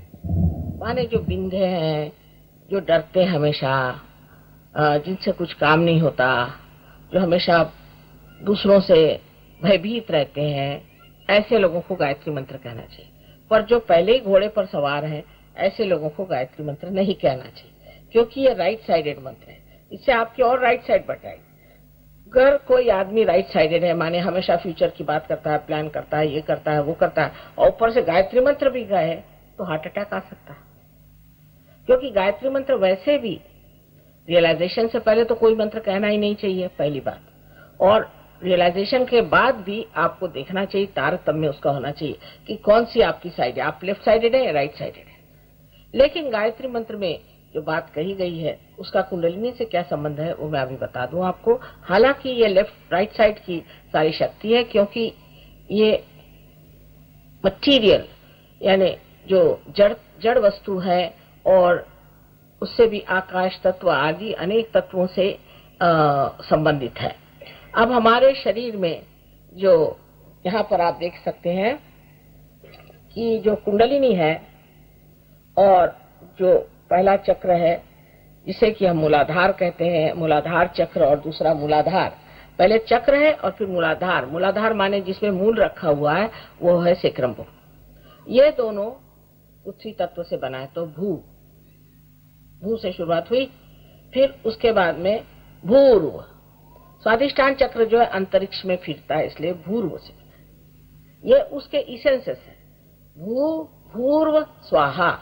स्वाहा माने इसेंस है नाभि चक्र का, जहां पर के सब चीज जो है वो डाइजेस्ट हो जाती है, सब कंज्यूम हो जाती है। ये नाभि चक्र भूर्व स्वाहा। अब यहाँ पर जब आता है तो मन, यशोदा मन, यहाँ मन है।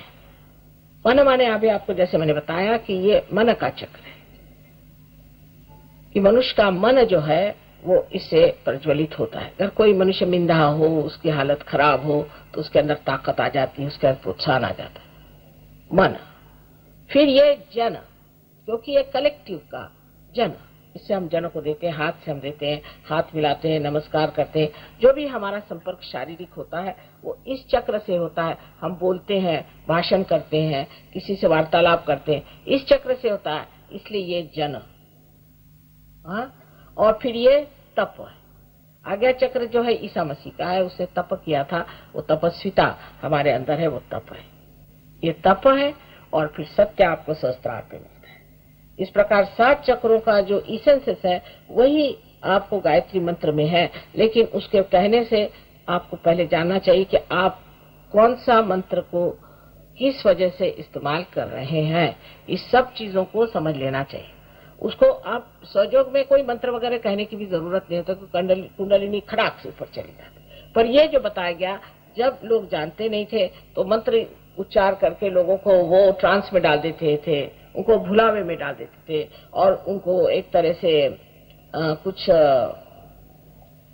क्या कहना चाहिए कि अभिभूत कर लेते थे। जैसे एक साहब हैं, उनसे हमने पूछा, भाई तुम्हें कौन सा मंत्र दिया गया? तो कह ले उन्होंने तो कहा हमारे गुरुजी ने बताना नहीं। कितने रुपए दिए? कह ले 300 पाउंड्स दिए एक मंत्र के। कौन सा मंत्र दिया भाई? नहीं, वो बताने का नहीं, बड़ी मुश्किल से बताया। तो एक साहब बताते हैं इंगा, एक बताता है पिंगा, और तीसरा बताता है ठिंगा। और कोई हिंदुस्तानी को बताए तो वो समझ जाए। अब आप राम का मंत्र दिया, राम का मंत्र दिया सो राइट हार्ट है। राम का मंत्र दे दिया आपको, किस लिए दिया?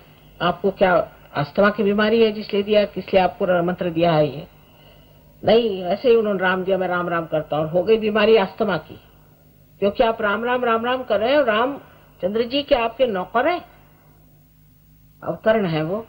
उनका नाम लेते वक्त जरा गर्दन झुका करके भी नाम ले लिया, हो जाता है, अगर आप पार हैं तो। अगर आप पार नहीं तो आपको कोई अधिकार ही नहीं, आपको साम्राज्य में नहीं। समझ लीजिए आप इंग्लैंड के रहने वाले नहीं है, और आप वहां की क्वीन को जाके कहे कि साहब देखो मुझे राशन नहीं मिलता इंडिया में, तो कहे कि भैया मुझसे क्या कह रहे हो, तुम जाके अपनी गवर्नमेंट से कहो। ऐसी बात है कि जब आप उसके गवर्नमेंट में नहीं आए भगवान के, तो आप उससे मांग क्या रहे हैं? आप पहले उसके गवर्नमेंट में तो आओ, उसके आप नागरिक बनो, उसके सिटीजन बनो, फिर आप जो चाहे सो। इतना तर्क शुद्ध लॉजिकल, इतना लॉजिकल है सारा कुछ, और इतना साइंटिफिक है, इतना साइंटिफिक है कि डॉक्टर लोग भी हैरान होते हैं। अभी ये हमारे यहाँ पे 3 डॉक्टर लोग एमडी कर रहे हैं, एक ने तो कर लिया सहयोग लेकर। इतनी आश्चर्यजनक चीज है, लेकिन हम लोगों को कुछ मालूम नहीं, इसलिए लोग तंत्र लगाते हैं, मंत्र लगाते हैं, दुनिया भर की चीजें करते हैं, और उसका इतना रुपया पैसा लेते हैं। हमें ये मंत्र दिया। अरे मंत्र देने के लिए गुरु काहे को चाहिए? कोई गधा भी दे सकता है। जब आपको पता ही नहीं कि क्या मंत्र देना चाहिए, आप क्यों मंत्र दे रहे हैं? जैसे कि जब तक आपकी मोटर ही नहीं शुरू हुई और आप अभी वहीं खड़े हुए हैं, और आप ये बोल रहे हैं कि जहाँ बीच में जहाँ रुकावट आने वाली है उसी का आप इंतजाम कर रहे हैं, तो लोग कहेंगे भाई वहां जाओ तो सही, जहाँ रुकावट नहीं वहीं खड़े हो, गोल गोल घूम रहे हो, फायदा क्या? तो हर चीज एक बड़ी शास्त्रीय है, और ये सबसे बड़ी बात, ये हमारा धरोहर है, ये हमारा हेरिटेज है, हिंदुस्तानी लोगों का ये हेरिटेज है, ये भारतीय संस्कृति का देन है हमारे पास। इसको हम नहीं प्राप्त करेंगे तो कौन करेगा? आप इन लोगों को देखिए जो विदेश से आ रहे हैं, ऐसा गाते हैं कि आप हैरान हो जाइएगा। जो मराठी भाषा कितनी कठिन भाषा है, उस भाषा में वो लोग गाने गाते हैं, ऐसे गाने कि आप हैरान हो जाएगा कि इन्होंने कैसे कहा। जिनको हमारे स्वर नहीं मालूम, जिनको गणपति का ग नहीं मालूम, सर्वधर्मों का सार सहयोग में आपको मिलेगा, और सर्वधर्म कितने सत्य हैं वो भी आपको मालूम।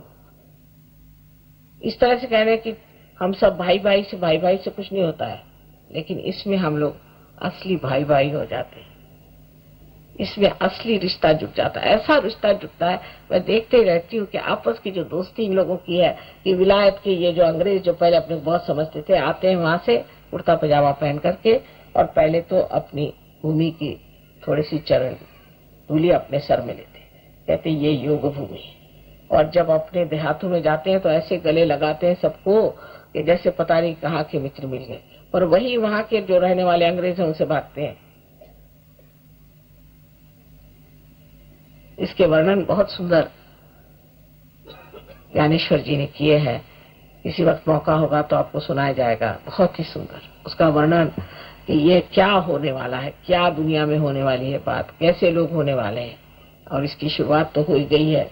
आशा है आप लोग भी इस पे गहनता से उतरेंगे। ये नहीं कि आज मेरा भाषण सुना, कल उनका सुन गए, परसों उनका सुन गए, तो इस तरह से तो चलने नहीं वाले। जिस जगह थोड़ा सा भी पानी मिलता है वहीं कुआं खोदना चाहिए, ये नहीं कि 10 जगह छेद करते फिरो। आपको कोई पैसा देना नहीं है, कुछ नहीं, सिर्फ थोड़ा समय जरूर देना होगा अपने लिए, और उसमें से आप प्राप्त कर सकते हैं। आपकी जो शक्ति उसे आप पा सकते हैं। हो गया? और तो नहीं हुआ।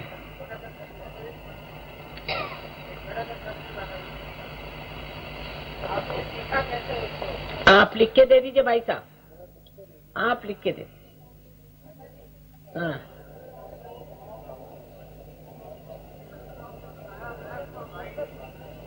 वो कल बताऊंगी ना, कल की बात। कल के लिए भी कुछ छोड़ देना चाहिए। क्या कहा?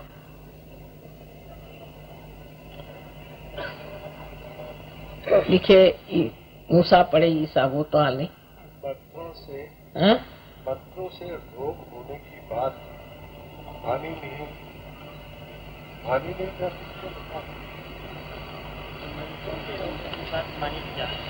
क्या हमारे साथ 10 है जिनमें मंत्रों की आपसी मेहनत चल रही है?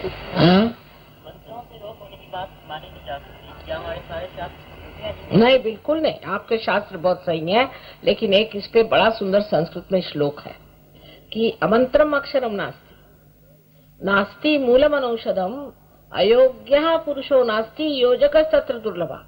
कोई भी ऐसा अक्षर नहीं है जिसमें मंत्र नहीं, कोई भी ऐसा मूल नहीं है जिसमें औषधि नहीं, और कोई भी पुरुष अयोग्य नहीं है, लेकिन उसकी योजना करने वाला चाहिए।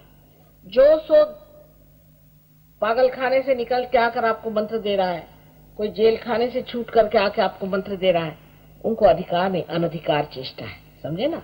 अनधिकार चेष्टा नहीं कर सकते। हम तो कोई भी शास्त्र को बुरा नहीं कहते, लेकिन जो लोग इस तरह से शास्त्र को इस्तेमाल करते हैं और अपने ऊपर इसकी जिम्मेदारी ले लेते हैं कि हम दूसरों को मंत्र दे रहे हैं, काशाय वस्त्र पहन लिया, हो गए बड़े साधु बाबा। अगर कोई साधु बाबा है तो कहा हुआ है कि साहिब मिली है सो ही सदगुरु।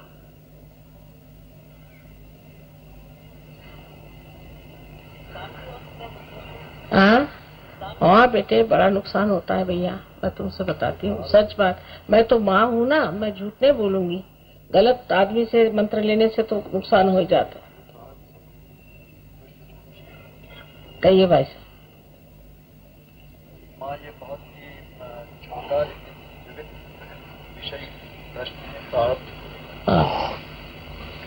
ईसा को सूली, गांधी को गोली, सबका सुख चाहने वाले लोगों को क्यों परेशानी होती है? कोई मंत्र आप दे सकते? ये इन्होंने कहा ठीक बात कि ईसा को सूली हुई, गांधी को गोली हुई, उसीलिए ईसा भी अमर हो गए और गांधी जी भी अमर हो गए। उसका असर आपको देखना चाहिए। असल में न तो कोई ईसा को सूली दे सकता है, न गांधी को गोली मार सकता है, क्योंकि जो संत होते हैं उनको कोई भी दुख तकलीफ होती नहीं, लेकिन वो अपने बलिदान से सिद्ध करते हैं कि मनुष्य कितना मूर्ख, महामूर्ख। लेकिन अब ये समय आ गया है कि किसी भी संतों को हाथ लगाने की कोशिश न की जाए। ये समय आ गया, समय की तैयारियां होती हैं, और ये समय आ गया है कि खबरदार अगर किसी ने हाथ लगाया तो देख लेना। संत एक होते हैं इस तरह से? अनेक, आज तो अनेक संत हम तैयार करें, आपको भी संत बना देते हैं।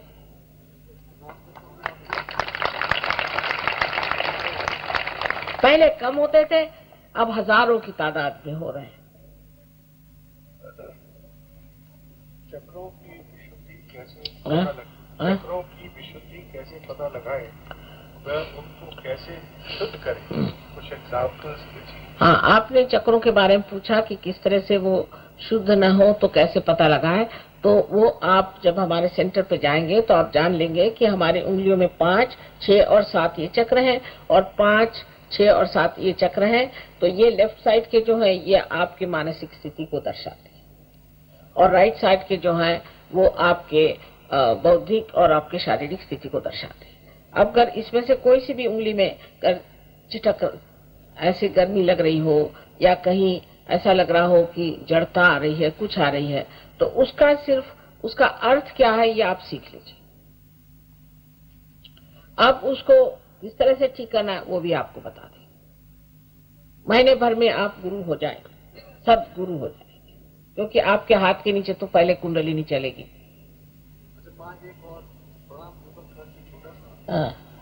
सत्य को किस सीमा तक खींचा जा सकता है कि वहाँ प्रभु का हाथ आशीष के रूप में? बस आप एक बार पार हो जाएं, वहीं आपको उनके चरण मिल जाएंगे और उनका हाथ आप पर आशीष रूप रहेगा। आपका हाथ मेरा हाथ है ही, देखो वहाँ ठंडक आ रही कि नहीं। प्रश्न है कि मोक्ष का सेल्फ रियलाइजेशन से क्या संबंध है? मोक्ष जो है वो तरह तरह से लोग जानते हैं। सेल्फ रियलाइजेशन जो है ये मोक्ष ही है। सारे संसार की जो विपदा है, तकलीफ है, वो इसलिए है क्योंकि हम अंधकार में, अज्ञान में है। जब वो अज्ञान छूट जाता है तब हम मोक्ष में आ गए। लेकिन सेल्फ रियलाइजेशन आने के बाद भी मनुष्य को स्थिर होना चाहिए। प्रथम तो वो निर्विचार होता है, जिसे कहेंगे निर्विचार समाधि। क्षण में हो सकता है, तत्क्षण होता है। तत्क्षण रामदास स्वामी से पूछा गया कि कितनी देर लगती है कुंडलिनी के जागरण को, तो उन्होंने कहा तत्क्षण, पर उसका लेने वाला और करने वाला होना चाहिए। ये दो चीज है। अब दूसरी बात है कि जब आप कोई लोग ऐसे भी हैं कि उसी वक्त वो निर्विकल्प में भी चले जाते हैं, उनको शंका ही नहीं रह जाती। फिर निर्विकल्प समाधि आ जाती है, उसको आपको प्राप्त करना है। जब निर्विकल्प में आने के बाद फिर आगे की बात आपको सोचना चाहिए। एकदम से ही आप कहें कि हम एकदम से ही परम हो जाएं, तो ऐसा नहीं होता है। जितना आप बर्दाश्त कर सकते हैं उतना ही होगा, पर निर्विकल्प में आते ही आप अपने ही आप ढलने लग जाते हैं। उस वक्त जिस वक्त आपके बंधन टूट गए तभी आप मोक्ष को प्राप्त हो गए। लेकिन इस बंधन को टूटने के बाद आप कहां तक आप पहुंचते हैं ये आगे का रास्ता है, पर मोक्ष तो हो गया।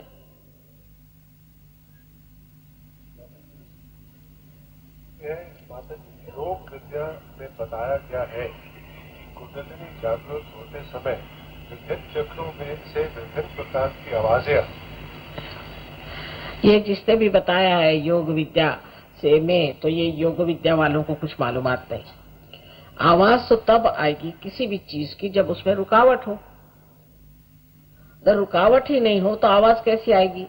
तो जब कुंडलिनी चढ़ती है तो उसमें विभिन्न आवाज आने की कोई सवाल ही नहीं उठता है। अगर विभिन्न उसमें आवाज आ रही है तो कोई ना कोई रुकावट है, तब आ सकती है आवाज। इसी प्रकार किसी किसी में गर्मी आ जाती है, किसी किसी की कुंडलिनी बार बार नीचे गिरती है, पर ऐसी कोई विपत्ति की चीज नहीं आती। पर जब कुंडलिनी उठती है तब बहुतों को सुगंध भी आता है, क्योंकि कुंडलिनी जहाँ बैठी हुई है वो मैंने आपसे बताया पृथ्वी तत्व से बना हुआ है, और पृथ्वी का जो कॉजल है, उसका जो तत्व है वो सुगंध है, इसलिए सुगंध आती है जब कुंडलिनी उठती बहुतों को, और ऐसे भी सुगंध आती है बहुतों को जब वो पार हो जाते हैं। पर इसका मतलब ये है कि जैसे आप यहाँ से एयरपोर्ट जाना है, आपको प्लेन पकड़ना, समझ लीजिए, तो इधर उधर सब चल ही रहा है, लेकिन आप तो इस चीज में कि भाई किस तरह से वहां पहुंच जाए, तो ये सब साइड में कुछ न कुछ होते रहता है। पर ये आवाज आना कोई बड़ी अच्छी स्थिति नहीं, इसका मतलब है कि चक्रों में कुछ रुकावट।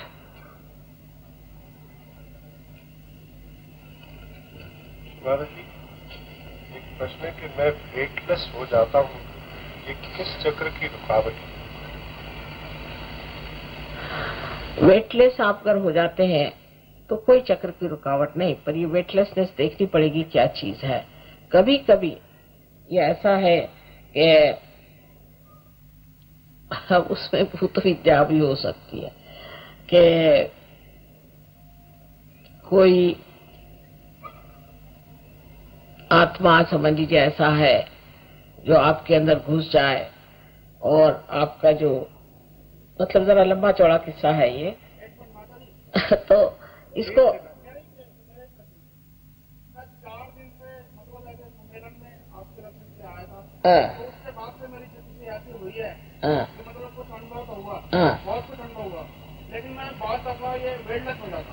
वो फिर है बहुत अच्छी बात।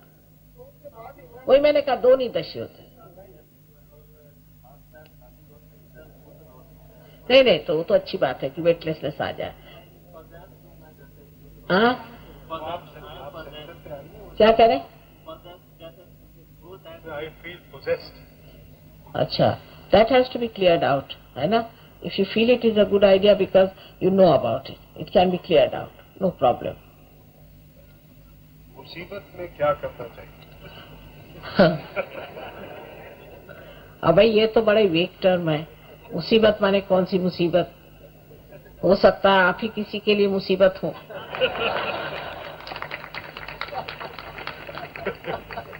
ये प्रश्न भी एक मुसीबत।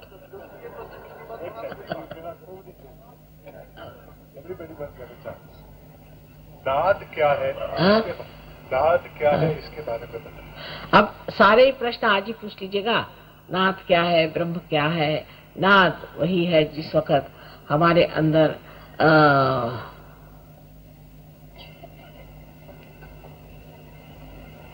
चैतन्य बहता है तब उसकी एक बड़ी सुंदर सी धारा बहती है, पर उसका आवाज आपको सुनाई नहीं देती, उसका भी एक नाद है।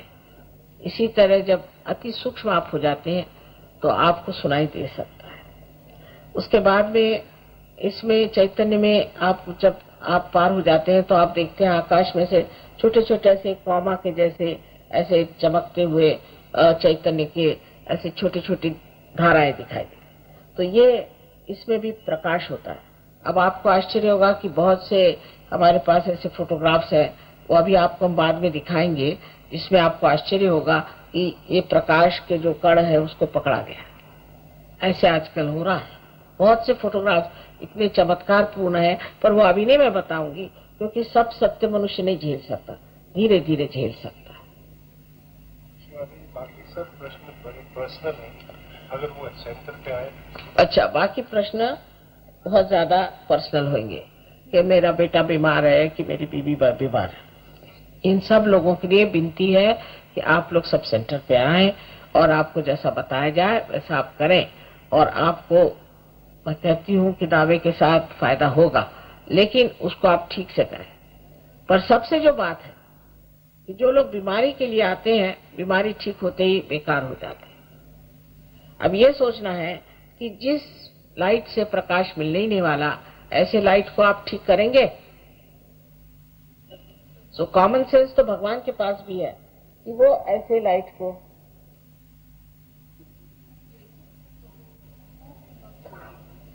What is she saying? You have been saying. No, that's not correct. Please be seated, I'll tell you, all right?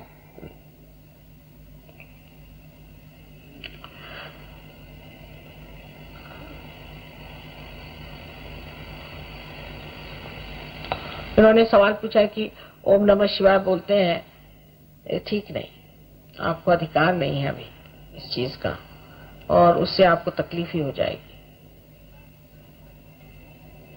असल में क्या बताएं, इतना अंधकार है और इस इग्नोरेंस का भी फायदा कितने लोग उठाते हैं। कुछ भी बताते रहते हैं, कहते रहते हैं, छाप देते हैं, लोग वही करने लग जाते हैं क्योंकि सब लोग खोज रहे हैं, सब साधक है। दुख की तो बात यह है कि सारे बड़े शुद्धपन से, भोलेपन से परमात्मा को खोज ही रहे, उसमें न जाने किस किस जाल में फंस जाते हैं, कितनी परेशानी में फंस जाते हैं। लेकिन कोई भी बात, कोई भी ऐसी आफत हुई हो तो उसको भूल जाइए पूर्णतः, कृपया उसे पूर्णतः भूल जाइए और ये ना सोचे कि मैंने ये गलती की वो गलती की। पहली तो शर्त यह है कि मैंने कोई गलती की ही नहीं, मैं बिल्कुल दोषी नहीं हूं, ये धारणा अंदर बनाए, तभी ये होगा, नहीं तो होने लगा।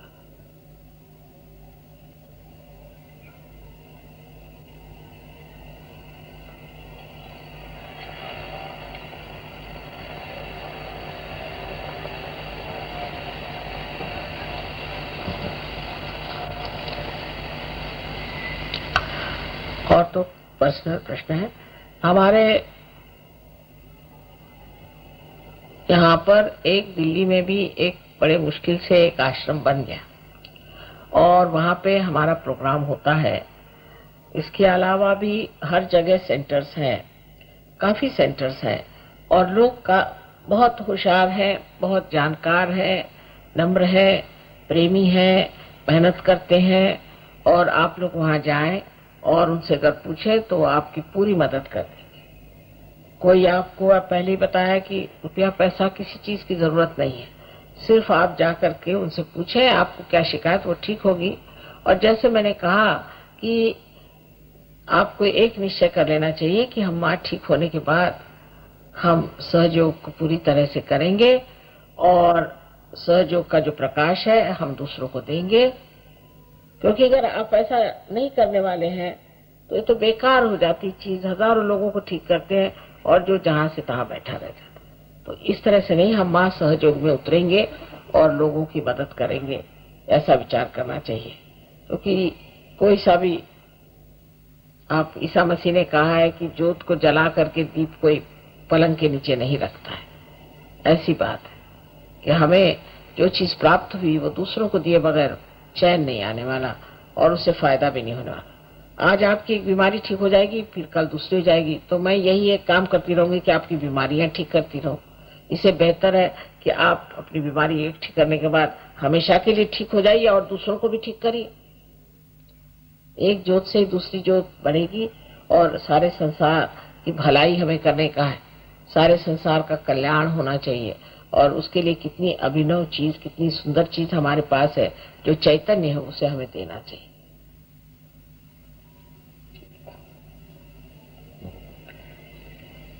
अब हम फिर से कुंडलिनी जागरण का प्रोग्राम कल के जैसे करेंगे। उसके लिए कोई किसी को परेशान होने की बात नहीं। एक 10 मिनट का काम है, 10 मिनट का। आप लोग घड़ी न देखें, कहीं 12 मिनट लग जाए तो मुझको सजा मत देना। और प्रसन्न चित्त बैठे। हम आपकी माँ है, हम कोई गुरु नहीं है। यही सोच करके कि ये कुंडलिनी भी आपकी माँ है और हर एक की अलग अलग माँ है।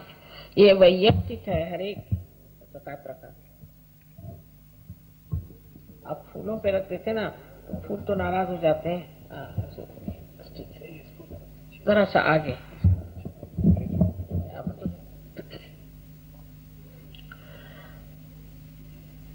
अपने प्रति प्रसन्न चित्त।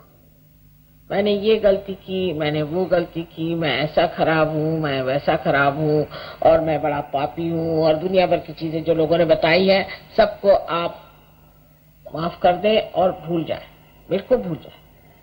मैं आपसे कहती हूँ कि मनुष्य ही गलती कर सकता है, परमात्मा नहीं कर सकता। इसलिए कोई आप परमात्मा नहीं है और आपसे अगर गलती हो गई है तो ऐसी कौन सी बात है। इसलिए आप अपने प्रति प्रसन्न हो जाए, पहली बात है। ये एक बड़ी भारी शर्त है कि आप अपने को किसी तरह से भी अपना न्याय न करें और कोई भला बुरा अपने को न कहे। ठीक है, तो आवाज कर कहना तो कर लिया आवाज। हाँ, अच्छा। अब लेफ्ट हैंड आप हमारी ओर करनी।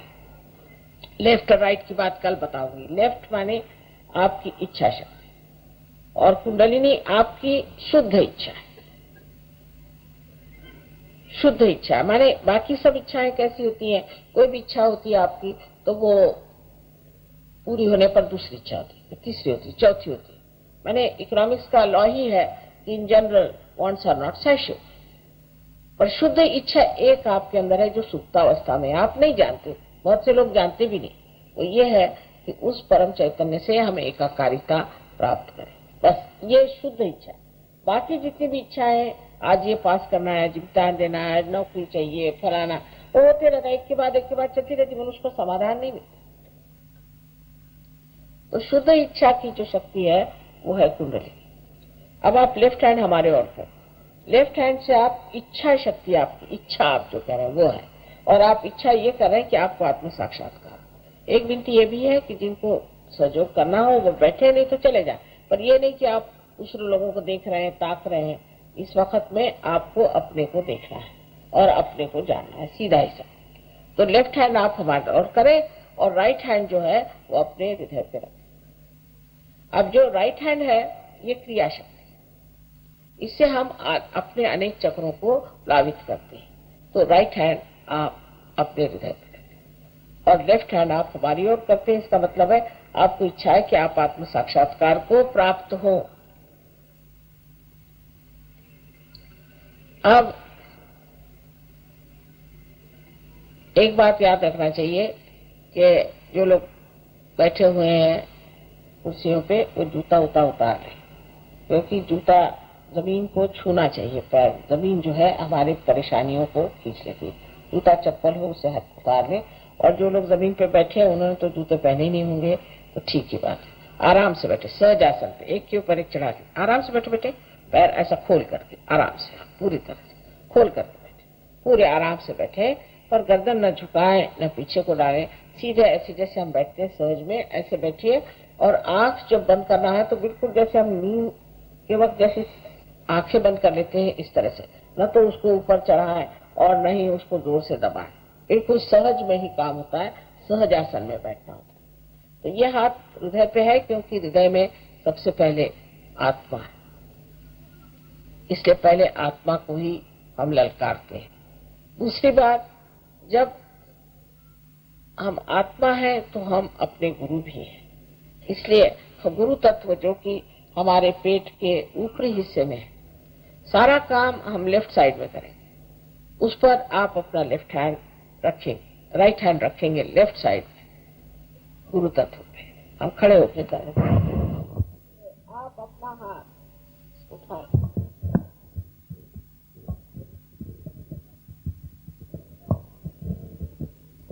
सिर्फ ऊपर, ठीक है, ऐसे रखें, ठीक है, नहीं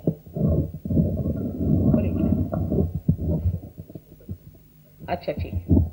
अब आप अपना हाथ पेट के ऊपरी हिस्से में, सारा काम लेफ्ट हैंड पे होगा, तो ऊपरी हिस्से में लेफ्ट साइड पे,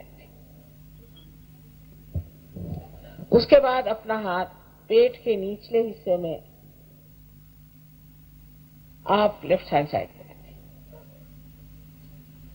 ये आपका शुद्ध विद्या का चक्र है। शुद्ध विद्या माने जिससे आपके नसों में ये एक नया आयाम पैदा हो जाएगा, जिससे आप जान सकेंगे कि आपका आत्मस्वरूप क्या है और दूसरों का क्या है। और सारे परमेश्वरी कायदे कानून आपके हाथ में से बरतेंगे, उसमें से उसका प्रादुर्भाव होगा। उसके बाद फिर आप अपना हाथ पेट के ऊपरी हिस्से पर लें, जो कि गुरु तत्व हमारे अंदर बनाया गया है। उसके बाद आप फिर से अपने हृदय पे आत्मा तत्व पे लाएं। उसके बाद जैसे मैंने शुरू में कहा है कि अपने बारे में कोई भी गिल्ट न रखते हुए आप ये हाथ गर्दन और सर, गर्दन और कंधा, इसके बीच में यहाँ जो कोण है उस पर रखें और सर को पूरी तरह से राइट साइड को घुमा लें। अब ये राइट हैंड, ये जो है, ये चक्र हमारा जो है विशुद्धि का लेफ्ट साइड इसलिए पकड़ता है कि हम गिल्टी फील करते हैं। अब ये राइट हैंड आप अपने माथे पर, या जिसे कपाल कहते हैं, या फोरहेड पर ऐसे रखें कि जैसे दोनों तरफ से दबाएं, जैसे सर दर्द के वक्त हम करते हैं। नहीं, सर दर्द के लिए करते हैं, और सर को नीचे की ओर झुका लें। उसके बाद यही राइट हैंड आप सर के पीछे के हिस्से में छोड़े और गर्दन को पीछे में मोड़ करके इस पर झुका ले, अपना सर ऐसा रोक ले, झेल ले इसे। उसके बाद ये हाथ पूरी तरह से खोल ले और इसके बीचों बीच जो जगह है, इस हाथ के बीचों बीच जो जगह है, इसको बराबर अपने तालू पर रखें जहां एक नरम हड्डी थी बचपन में, और गर्दन को झुका दें। अब इस उंगलियों को खूब बाहर तान करके और इसे आप 7 मरतबा धीरे धीरे घुमाएं, जैसे कि घड़ी के कांटे होते हैं। उंगलियां राइट हैंड, पहले राइट हैंड सर पे जाएगा, लेफ्ट हैंड हमारे, एक ही हाथ से काम करना है, दोनों हाथ से नहीं। लेफ्ट हैंड हमारी ओर, लेफ्ट हैंड है ना, उसको हमारी ओर करें। अच्छा, राइट हैंड सर पे रखें और उसको दबाएं जोर से, उंगली ऊपर की तरफ, और इसको दबाएं और साथ में fingers should be stretched outside, stretch them outside and just press it and move it. नहीं, ऐसे रखिए और 7 मरतबा इसको घुमाइए। बस इतना ही हमको करने का है। हाथ यहाँ रखते और बहुत से लोग इधर से रखते हैं, गलत बात। सिर्फ एक ही हाथ से काम करना है, लेफ्ट हैंड पूरी समय हमारे तरफ रहेगा। अच्छा, आप लोग आंखें बंद कर लें और चश्मे को भी उतार दें, उसकी कोई जरूरत नहीं। और जब तक मैं नहीं कहती हूँ आप कृपया आंखें न खोलें। इसको नीचे कर,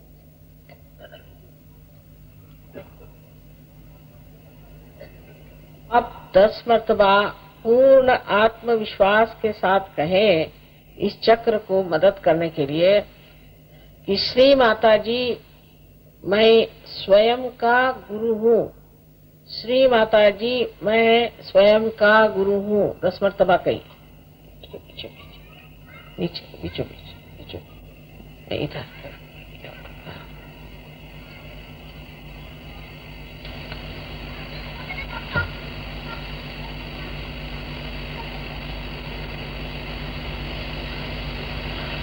अब आप ये हाथ राइट हैंड अपने हृदय पे रखें, लेफ्ट हैंड हमारी तरफ रखें, और सबसे जो महत्वपूर्ण और सत्य बात है वो जान लें कि आप स्वयं आत्मा है। मन बुद्धि शरीर अहंकार आदि व्याधियां हैं, लेकिन आप आत्मा है। इसलिए आप कृपया 12 मरतबा हृदय पे हाथ रख के कहें कि श्री माता जी, मैं आत्मा हूँ। पूर्ण आत्मविश्वास से कहें 12 मरतबा, श्री माता जी, मैं आत्मा हूँ।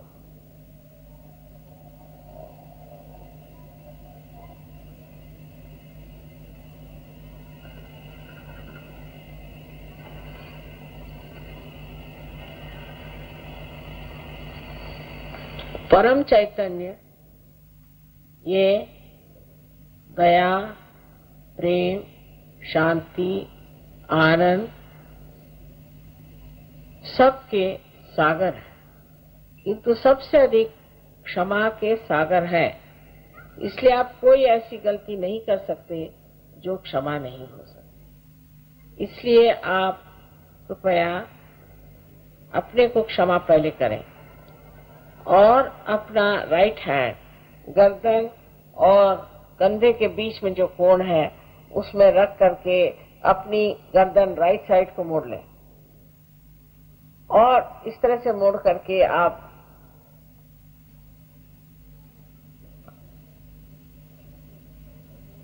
सोलह मरतबा कहें कि श्री माता जी, मैं बिल्कुल भी दोषी नहीं हूँ।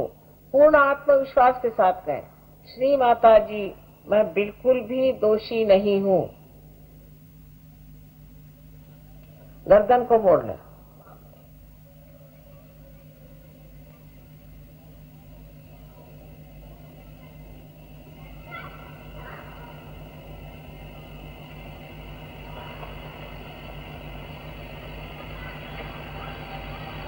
अब अपना राइट हैंड आप अपने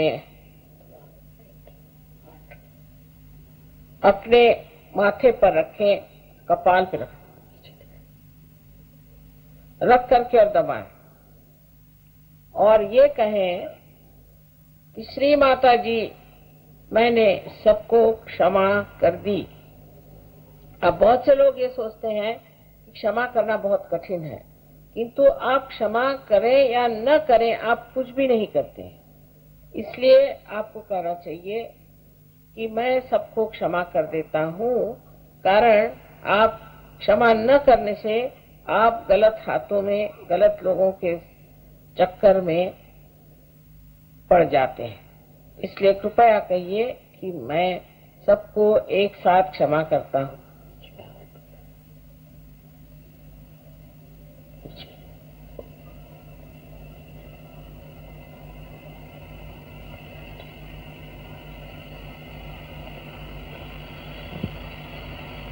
अब अपना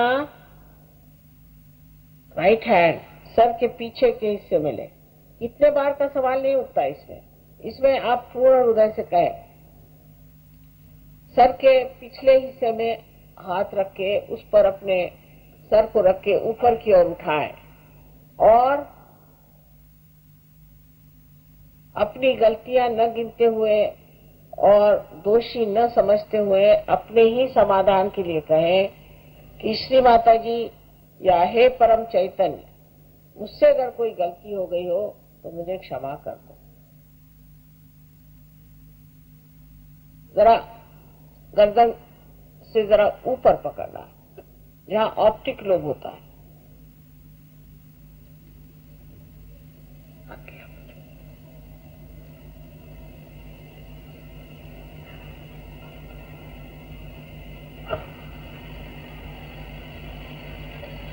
अब आप इस हाथ को फिर तान लें और तान करके इसका बीचला हिस्सा जो है इसको आप अपने तालू भाग पे रखें और उंगलियों को बाहर की ओर खींच लें और बहुत ही धीरे धीरे अपने सर की चमड़ी को, जिसे स्कैल्प कहते हैं, आप घुमाएं 7 मरतबा। उंगलियां बाहर की तरफ उंगलियां तान के जोर से दबाएं और धीरे धीरे इसे 7 मरतबा आप घुमाएं, बहुत धीरे धीरे। अब ये फिर ऐसी बात है कि यहाँ मैं आपकी स्वतंत्रता का पूर्ण मान रखती हूँ और मैं आप पर जबरदस्ती नहीं कर सकती। इसलिए आप कहें कि श्री माता जी, मुझे आप आत्म साक्षात्कार दीजिए। मैं जबरदस्ती नहीं कर सकती हूँ, आपको मांगना होगा। इसलिए आप कहें श्री माता जी, मुझे आप आत्म साक्षात्कार दीजिए।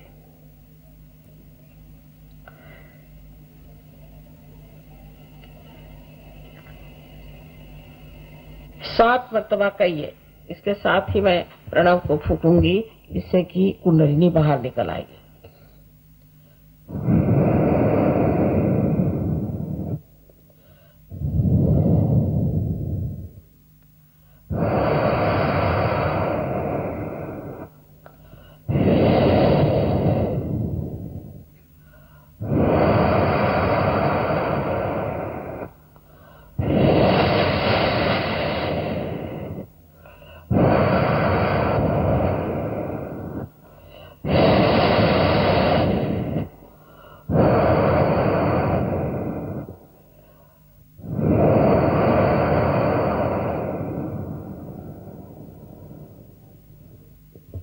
अब आप अपना हाथ नीचे ले और अपनी आंखें भी खोल लें और दोनों हाथ मेरी ओर इस तरह से करें। मेरी ओर आप देखें, विचार न करते हुए निर्विचारिता में आप कर सकते हैं। ऐसे दोनों हाथ, चश्मा पहन, दोनों हाथ निर्विचारिता मुझे दे।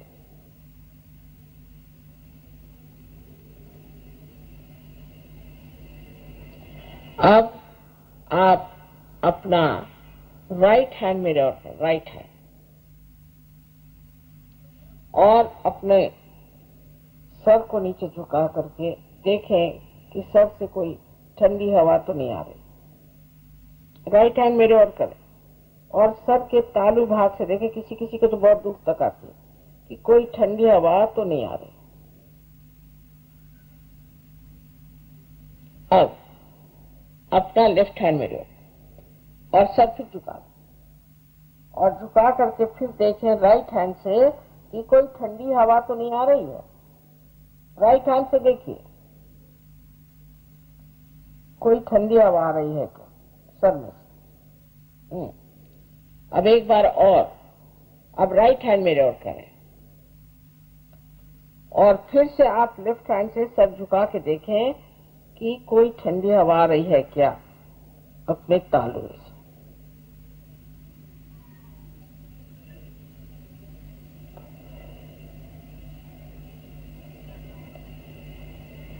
हाँ, अब दोनों हाथ आकाश की ओर करें इस तरह से और एक सवाल पूछें कि श्री माता जी क्या ये परम चैतन्य है? श्री माता जी क्या ये परमात्मा का प्रेम है? इस तरह से 3 बार सवाल करें, गर्दन पीछे करके ऊपर की ओर देखें।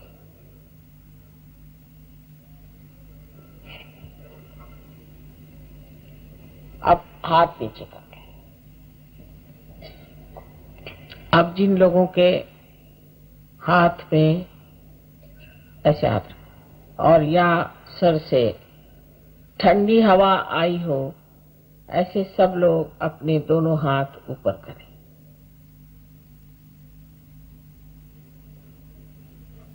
आपको नहीं है? आपको नहीं है? अधिकतर लोगों को आ गई, अधिकतर सबको मेरा प्रणाम। हाँ, गर्म आई होगी, किसी किसी को गर्म आ रही हो, अंदर की गर्मी नहीं करे। जिनको गर्म आई है और नहीं भी तो राइट हैंड में रोल करें, सब लोग राइट हैंड में रोल करें और लेफ्ट हैंड इधर रखें लिवर। और अब पूर्ण हृदय से सबको क्षमा करें।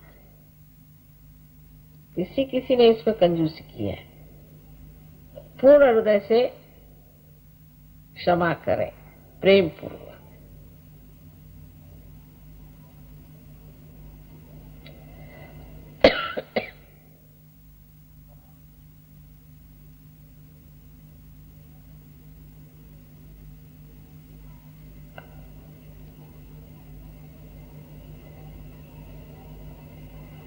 पूर्ण हृदय से करना है क्षमा। आ गई ठंडक? पहले से बेहतर है? आ रही है? आने दो आने दो। या समझ लीजिए आप अगर कोई वकील साहब हो या आप इंजीनियर हो, आर्किटेक्ट हो, कुछ भी हो, तो आप एक सवाल पूछें, श्री माता जी क्या आप सारे आर्किटेक्ट के आर्किटेक्ट हैं? क्या आप सारे इंजीनियर्स के इंजीनियर हैं? क्योंकि हम भी तो अंदर का इंजीनियरिंग ही कर रहे हैं। इस तरह से सवाल करें।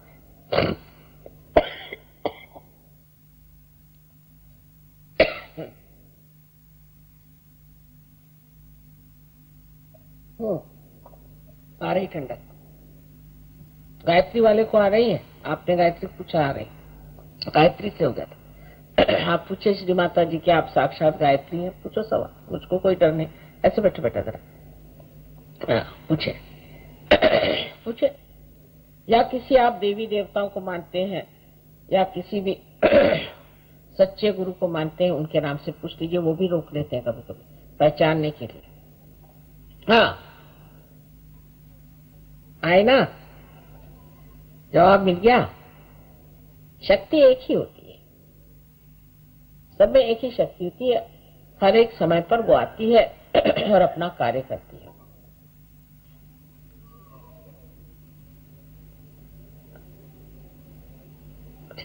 तुम्हारे अच्छा, तुम मंत्र कहते हो क्या? हाँ, लीवर तो बहुत जबरदस्त पकड़ा है आपका। और कल का भी एक दिन है, कल भी कृपया आप लोग आ जाइए, और जिनको नहीं भी हुआ उनको हो ही जाएगा। अच्छा, फिर से एक बार तो देखूं किस किस के हाथ में या सर में ठंडक आई।